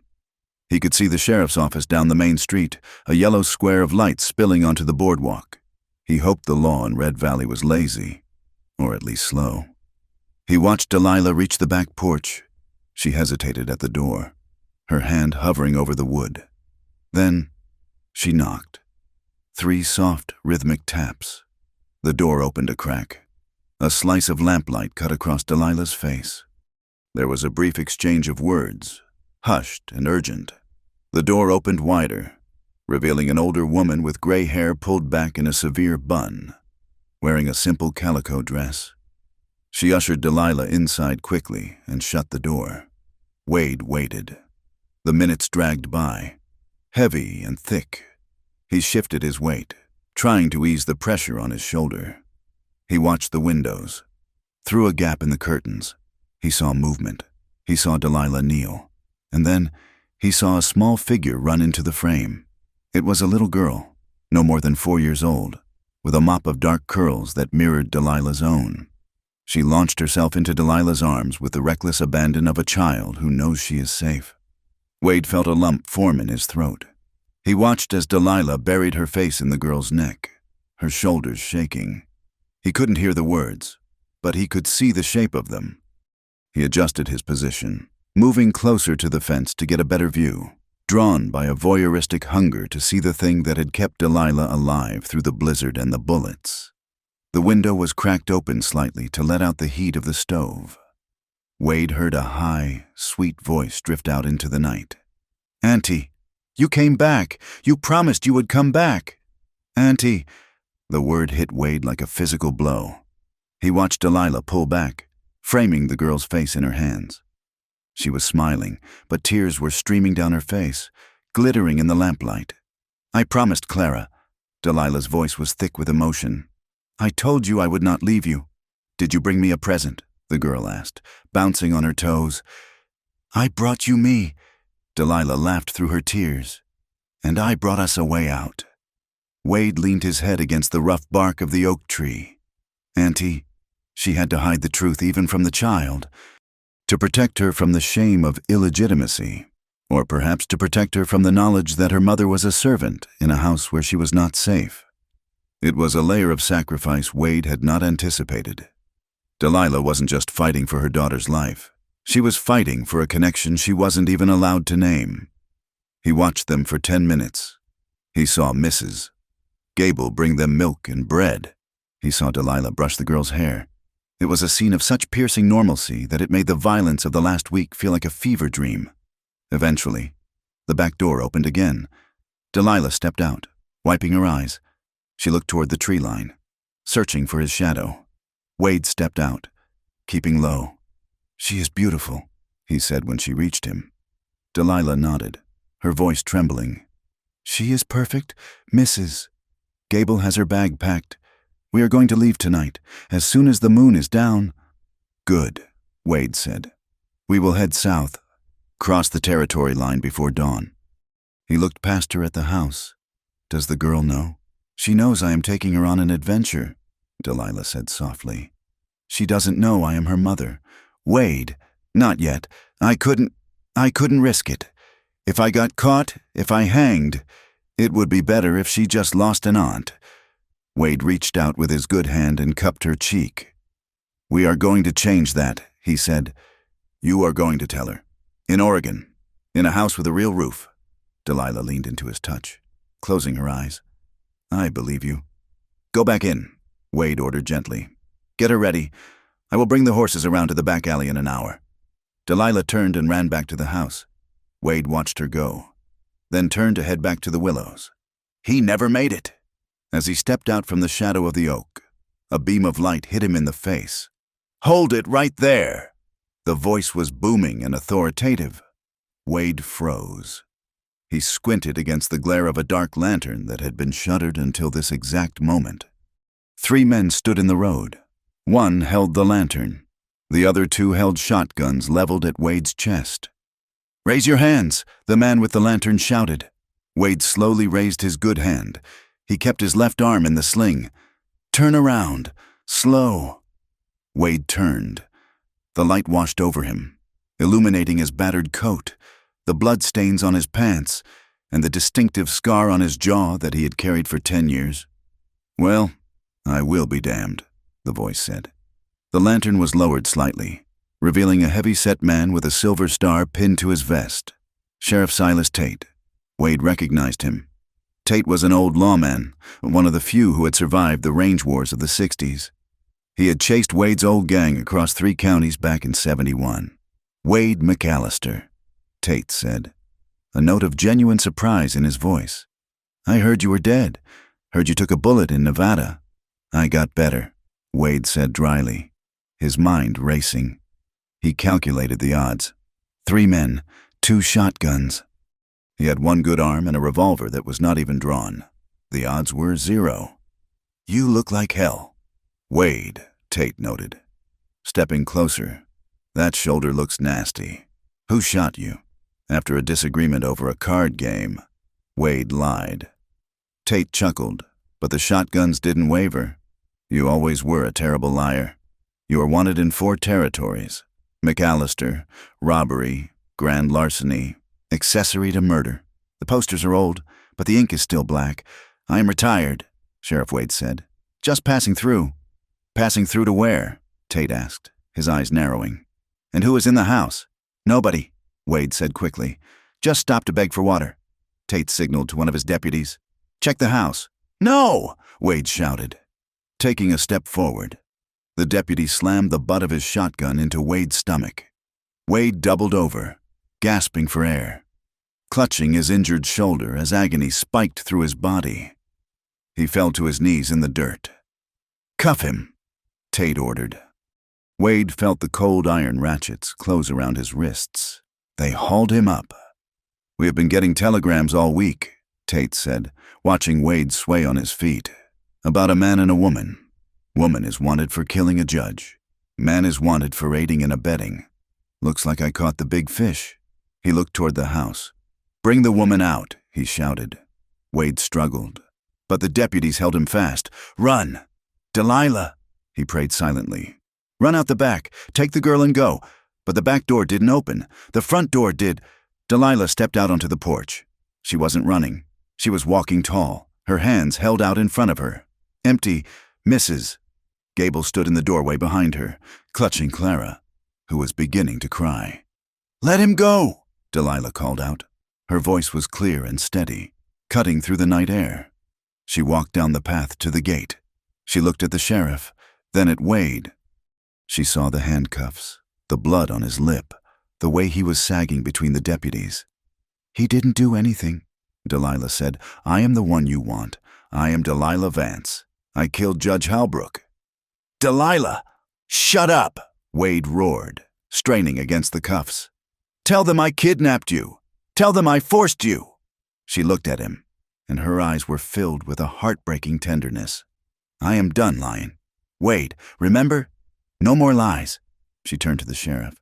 "He is just a man who helped me when I was dying in the snow. He didn't know who I was. Let him go. Take me." Sheriff Tate looked from one to the other. He spat a stream of tobacco juice into the dust. "Ain't that sweet?" he drawled. "But the law says you are both coming with me. You for the judge, him for, well, for being Wade McAllister." He gestured to his men. "Take them both. Put the girl with the widow. We will sort this mess out in the morning." The walk to the jail was a parade of shame. Wade stumbled, his legs barely holding him up, his heart hammering a frantic rhythm against his ribs. He had failed. He had promised to save her, to get her out, and instead, he had led the law right to her doorstep. They were thrown into the single cell at the back of the sheriff's office.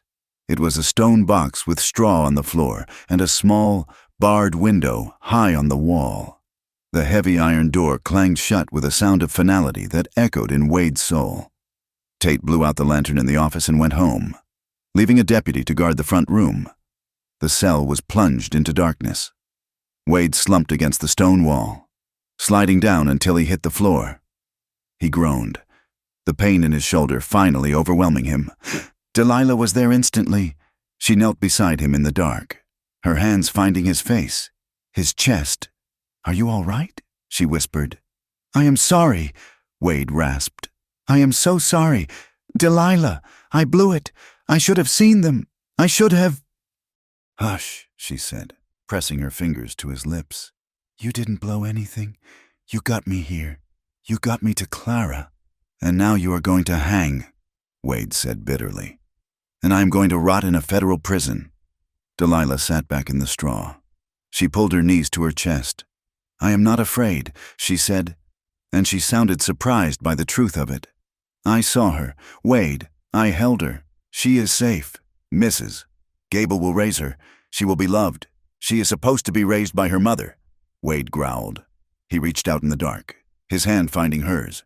"Listen to me. In the morning, when the judge comes, or the marshal, whoever they send, I am going to confess." "What?" Delilah asked sharply. "I am going to tell them I did it," Wade said. "I will tell them I robbed the house. I will tell them I killed Halbrook. I will tell them you were just a hostage." "You can't," Delilah hissed. "You were in the mountains. You have an alibi." "I will lie," Wade said fiercely. "I am good at it." "I will tell them I came down to Casper. I will describe the house. You told me enough about it. I will take the rope." "Delilah." "No!" She grabbed his shirt, pulling him toward her. "I won't let you. It is the only way," Wade insisted. "You have a daughter. You have a life. I have nothing. I have a past full of blood and a future that ends in a cell anyway. Let me do this. Let me be the bad guy one last time. I don't want you to die," Delilah sobbed, her voice cracking. "I don't want a life without you. Wade, do you understand that? I don't want to go to Oregon alone. I want you. I want the man who fixed my roof. I want the man who held my hand in the cave."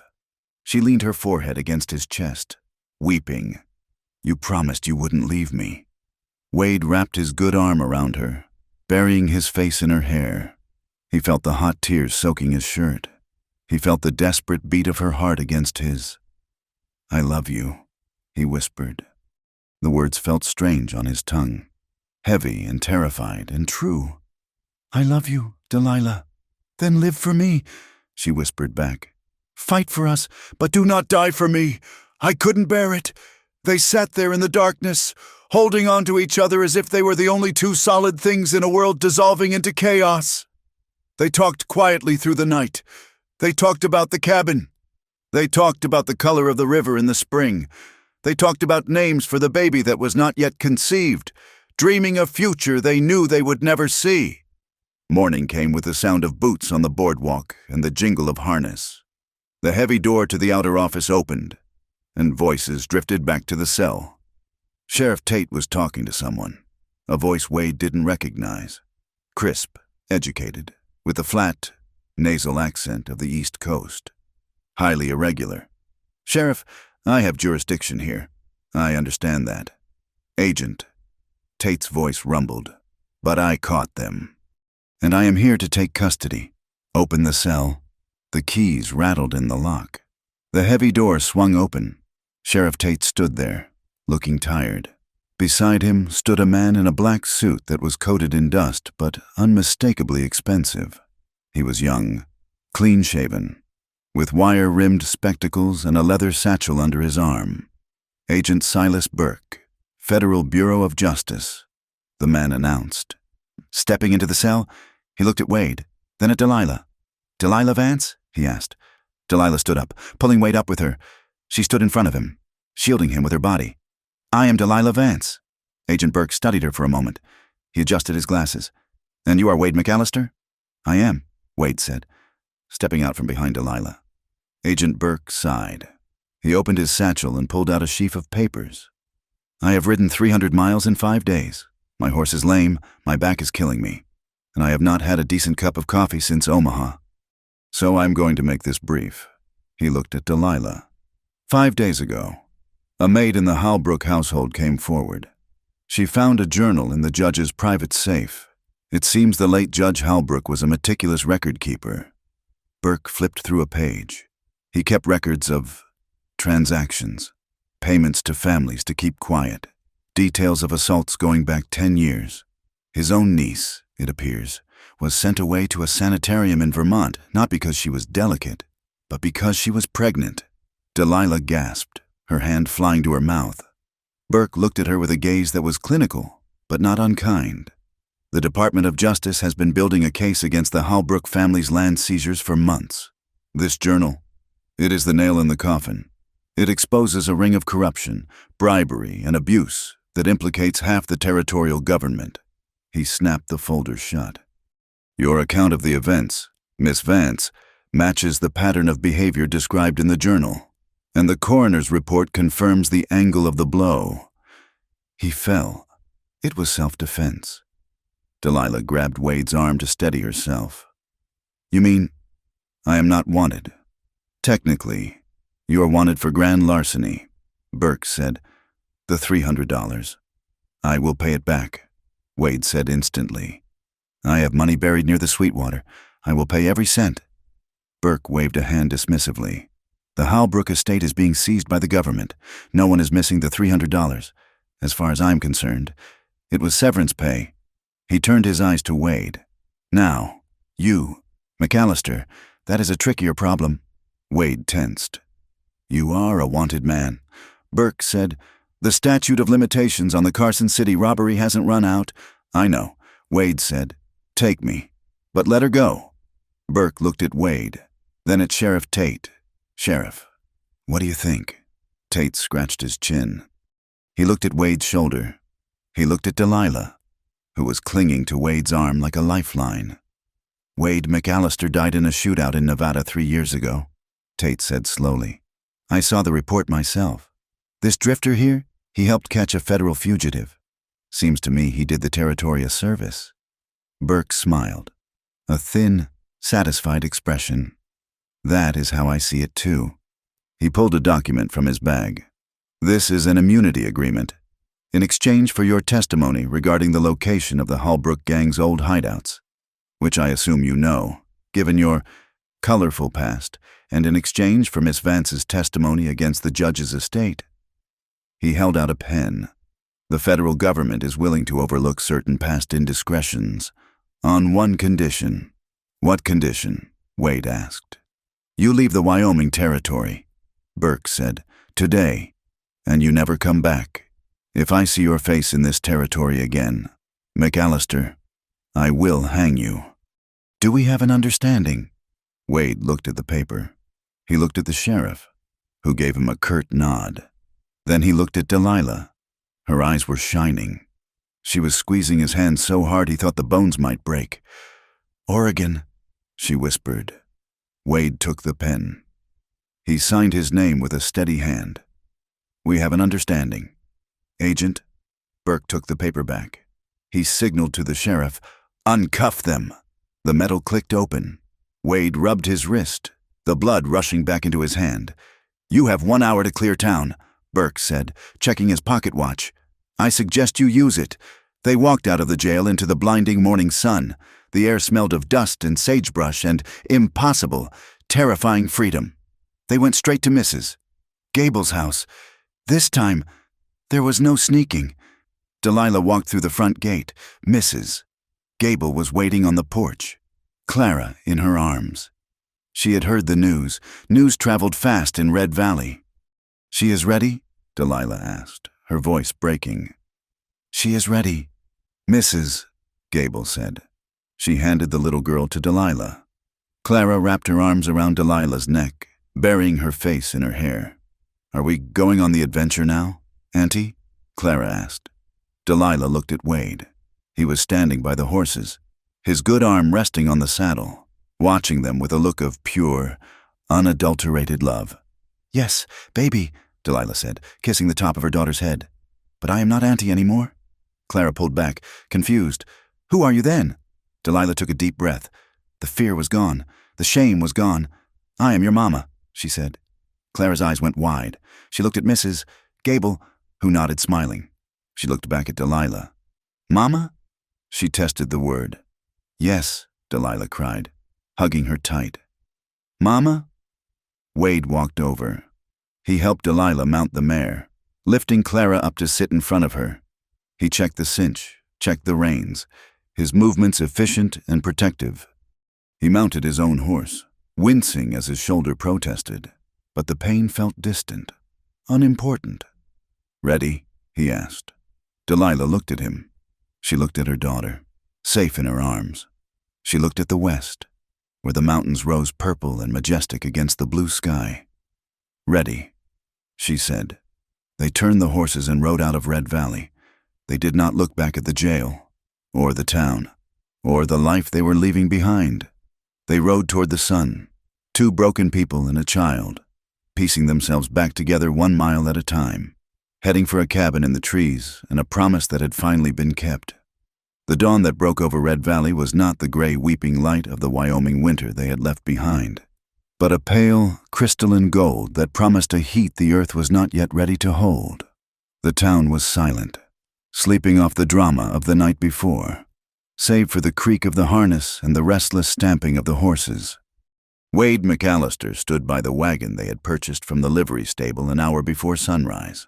It was a sturdy rig, built of hickory and oak, with iron-rimmed wheels that had already seen 1,000 miles of bad road. He checked the trace chains for the 3rd time, his movement stiff but efficient. His left arm was still bound in the sling, but he worked around it, tightening the leather with his good hand and his teeth. He felt eyes on him. He turned to see Delilah standing by the buckboard wheel. She was wearing a plain calico dress Mrs. Gable had given her, and a heavy shawl wrapped tight against the morning chill. She looked small against the vastness of the open plains stretching out to the west, but her spine was straight, her chin lifted in that way he had come to recognize as her battle stance. "Are you sure?" Wade asked. His voice was low, scraping against the silence. He needed her to say it one last time. The immunity paper in his pocket was a shield, but the road ahead was a sword. Oregon was 2,000 miles of dust, thirst, mountains, and emptiness. It was a journey that broke men whole and buried the weak in shallow graves along the trail. Delilah looked at the loaded wagon. She looked at the supplies they had bought with the last of Wade's buried gold, sacks of flour, coffee, beans, a plowshare, and a box of tools. Then she looked at the house where Mrs. Gable was stepping out onto the porch, holding a sleepy bundle in her arms. "I have nothing back there." "Wade," Delilah said, gesturing to the east, "to the life of governesses and judges and fear, and I have everything right here." She walked past him, her hand brushing his good arm, a touch that anchored him, and went to the porch. Mrs. Gable was crying quietly. She kissed Clara's forehead, smoothing the dark curls, before handing the child to Delilah. "She is a good girl," the widow whispered. "You keep her safe. Delilah." "You keep her safe. I will," Delilah promised. "And thank you for everything." Wade helped them up onto the bench seat. He watched Delilah settle Clara onto her lap, wrapping the quilt around the girl's legs. Clara blinked up at him, her eyes wide and brown, filled with the unblemished trust of a child who believed the world was a kind place. "Good morning, Mr. Wade," she chirped. "Morning, little bit," Wade grunted, a sudden tightness in his throat. He climbed up beside them, taking the reins in his right hand. He looked at the sun cresting the horizon, blinding and bright. He whistled to the team, 2 steady mules and his own gelding tied to the rear gate. "Yeah!" The wagon lurched forward. The wheels groaned as they bit into the dirt.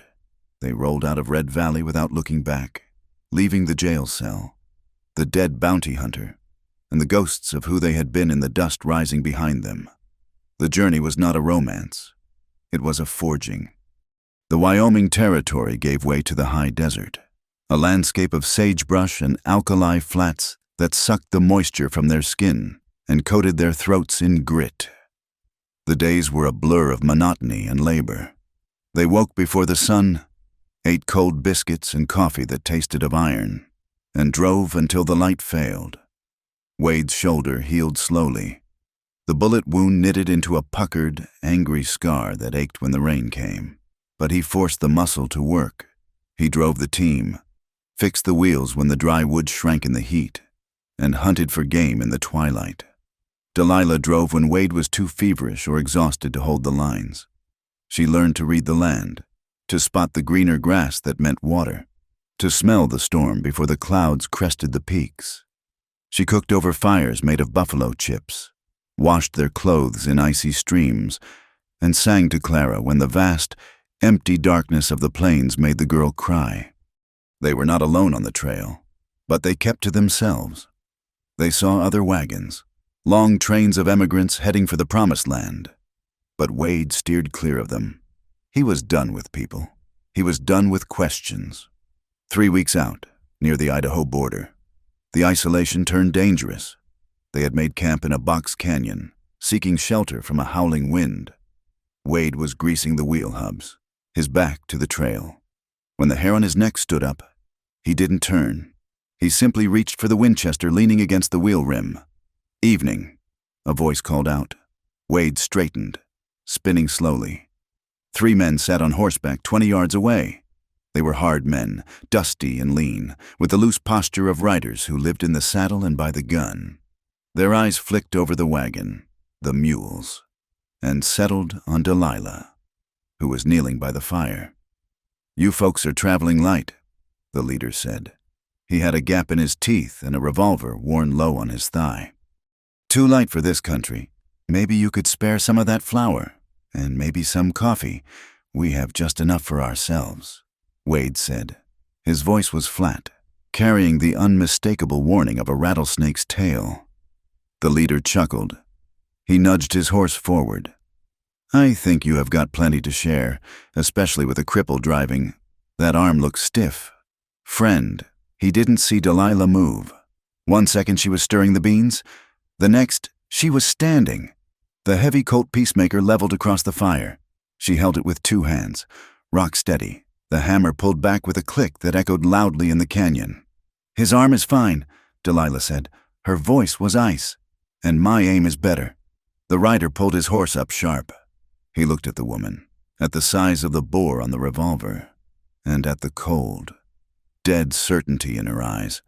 He looked back at Wade, who had the rifle shouldered, his finger on the trigger. This wasn't a helpless pilgrim family. This was a wolf pack. The leader raised his hand slowly, a sour smile touching his lips. "Just asking, ma'am. No need to get hostility involved. Ride on," Wade said.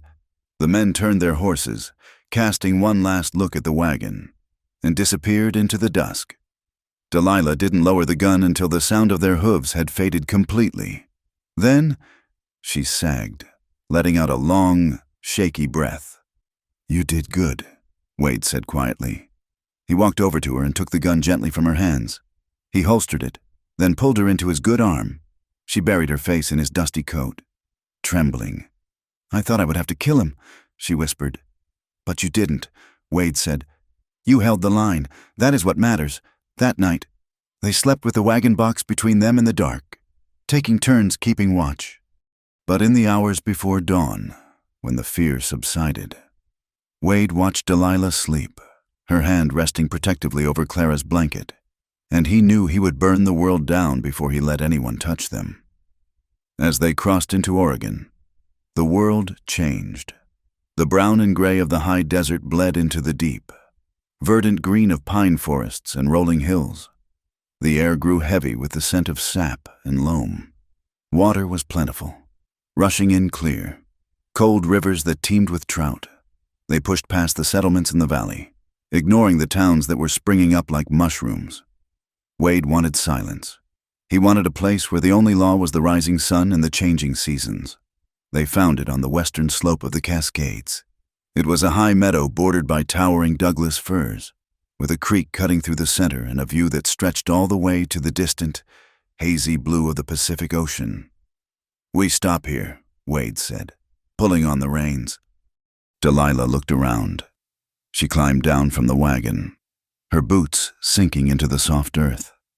She walked to the edge of the meadow and looked out at the trees, at the light filtering through the canopy like stained glass in a cathedral. "Here?" she asked, turning to him. Wade nodded. "It is remote. The soil is black and deep. There is timber for a cabin and game in the woods. And nobody knows we are here." Delilah smiled. It was a smile that reached her eyes, clearing away the shadows of the last 1,000 miles. "It is perfect," she said. The work of building a home was harder than the trail. Wade felled the trees, his shoulders screaming in protest, but he swung the axe with a rhythmic determination. He stripped the logs, notched the ends, and dragged them into place with the mules. Delilah worked beside him. She mixed the mud for chinking, hauled river stones for the hearth, and cleared the brush for a garden. She was relentless. She was building a fortress, a sanctuary where Judge Halbrook's ghost could never enter. It took 2 months to raise the cabin. It was not a palace. It was a single room with a loft for Clara, a solid door, and a stone chimney that drew smoke perfectly. On the day they set the final beam, the heavy ridgepole that would support the roof, Wade climbed up the ladder. He took his hunting knife from his belt. Delilah watched from below, shielding her eyes against the sun. "What are you doing?" "Marking it," Wade called down. He carved into the fresh wood. He didn't carve a date. He didn't carve his own initials. He carved 7 letters, deep and true. DELILAH. He climbed down and wiped the sweat from his brow. "Why?" she asked, touching the rough wood of the ladder. "Because," Wade said, looking at the cabin. "This is the house that you built. I just stacked the logs. You are the one who kept us alive to live in it." October brought the first frost, turning the meadow into a sea of silver every morning. The cabin was tight and warm. They had hung venison in the smokehouse, stored sacks of potatoes and carrots in the root cellar, and stacked cords of firewood against the wall. One evening, the wind picked up, howling around the eaves with a voice that reminded them of Wyoming. But inside, the fire cracked cheerfully. Clara was asleep in the loft, her soft breathing a rhythmic counterpoint to the wind. Wade sat in the rocking chair he had built from bent willow branches, whittling a piece of pine. Delilah was standing by the fire, drying her hair after a bath. She wore a white cotton nightgown, simple and loose. The firelight shone through the fabric, outlining her silhouette. Wade stopped whittling. He watched her. He thought of that first night in his cabin on the ridge, when she had stood before him and stripped away her velvet dress to show him her scars. He thought of the defiance in her eyes then, the desperate need to prove she was broken. She turned to face him. She caught him watching her. She didn't look away. The defiance was gone. In its place was a quiet, profound certainty. She reached for the ribbon at the neck of her gown. Wade set the wood and the knife down on the floor. He sat forward, his heart hammering against his ribs just as it had that first night, but for a different reason. Delilah pulled the ribbon loose. She let the gown slide off her shoulders. It pooled at her feet in a soft white cloud. She stood naked before him in the firelight. The scars were still there, the jagged line on her ribs, the burn on her shoulder, the faint map of old bruises. They hadn't vanished, but they no longer looked like wounds. They looked like history. They were the marks of a battle won. She stepped toward him. She didn't cover herself. She walked with the grace of a woman who knew she was loved, who knew that every inch of her skin was sacred ground to the man watching her. Wade stood up. He crossed the small distance between them. He didn't touch her body yet. He reached up and cupped her face, his thumbs tracing the line of her cheekbones. "You are beautiful," he whispered. The truth of it choked him. "I am yours," she answered. "Not because you saved me, but because you saw me." She reached for his shirt, unbuttoning it with steady fingers. She pushed the fabric aside and pressed her palms against his chest, over the thudding of his heart, over the scar on his shoulder. "Make me warm. Wade," she whispered. He lifted her into his arms. She wrapped her legs around his waist, burying her face in his neck, breathing in the scent of him. Wood smoke, pine, and man. He carried her to the bed in the corner, the mattress stuffed with fresh dried grass and lavender. He laid her down as if she were made of glass. But when he joined her, she pulled him down with a strength that surprised him. They made love slowly. There was no frantic desperation, no fear that the world would end before morning. There was only the slide of skin on skin, the heat of the fire, and the deep, reverent connection of two people who had traveled through hell to find this patch of heaven. Wade kissed every scar. He kissed the knife wound. He kissed the burn. He kissed the memories of pain away, replacing them with the sensation of his beard, his lips, his love. Delilah arched into him, her hands tangling in his hair, her breath catching in her throat. She whispered his name in the dark, a prayer and a claim. There were no lies between them. There was nothing to hide. In the sanctuary of the cabin, under the roof that bore her name, Delilah Vance ceased to be a fugitive. She was simply a woman, whole and healed, holding the man who had helped her find her way home. Winter passed, deep and white and silent, but they were never cold. Spring came with a riot of wildflowers that painted the meadow in purple and gold. On a warm afternoon in late May, the wind was blowing gently from the west, carrying the scent of the ocean. Wade stood in the yard, near the big oak stump. He was kneeling in the grass, a piece of Y-shaped ash wood in his hand. Clara stood beside him, her face a mask of serious concentration. She was taller now, her cheeks rosy with health, wearing a miniature version of her mother's calico dress. "Now, look here," Wade said, his voice gentle. "You have to hold the fork steady. Little bit. If you shake, the rock goes sideways." "Like this?" Clara asked, frowning as she held out the slingshot. "Just like that," Wade said. He adjusted her grip with his large hand. "Now, pull back the leather. Not too fast. Smooth. Keep your eye on that pine cone." Clara pulled the rubber strip back. Her tongue poked out of the corner of her mouth. She squinted one eye. Snap! The pebble flew, whizzing through the air. It missed the pine cone by a foot, hitting the dirt with a thud. Clara groaned, her shoulders slumping. "I missed." Wade laughed, a deep, rumbling sound that echoed off the trees. "You missed," he agreed. "But you were close. You kept your hand steady. That is the hard part. Hitting the target is just practice. Try again." He handed her another pebble. From the porch of the cabin, Delilah watched them. She leaned against the rough-hewn railing, the wood warm under her hand. She wore a light dress, the fabric stretching tight over the swell of her belly. She rested her other hand there, feeling the flutter of new life, a strong, rhythmic kick that told her this child would be a fighter, just like its father. She watched Wade lean in to whisper in Clara's ear, guiding her arm.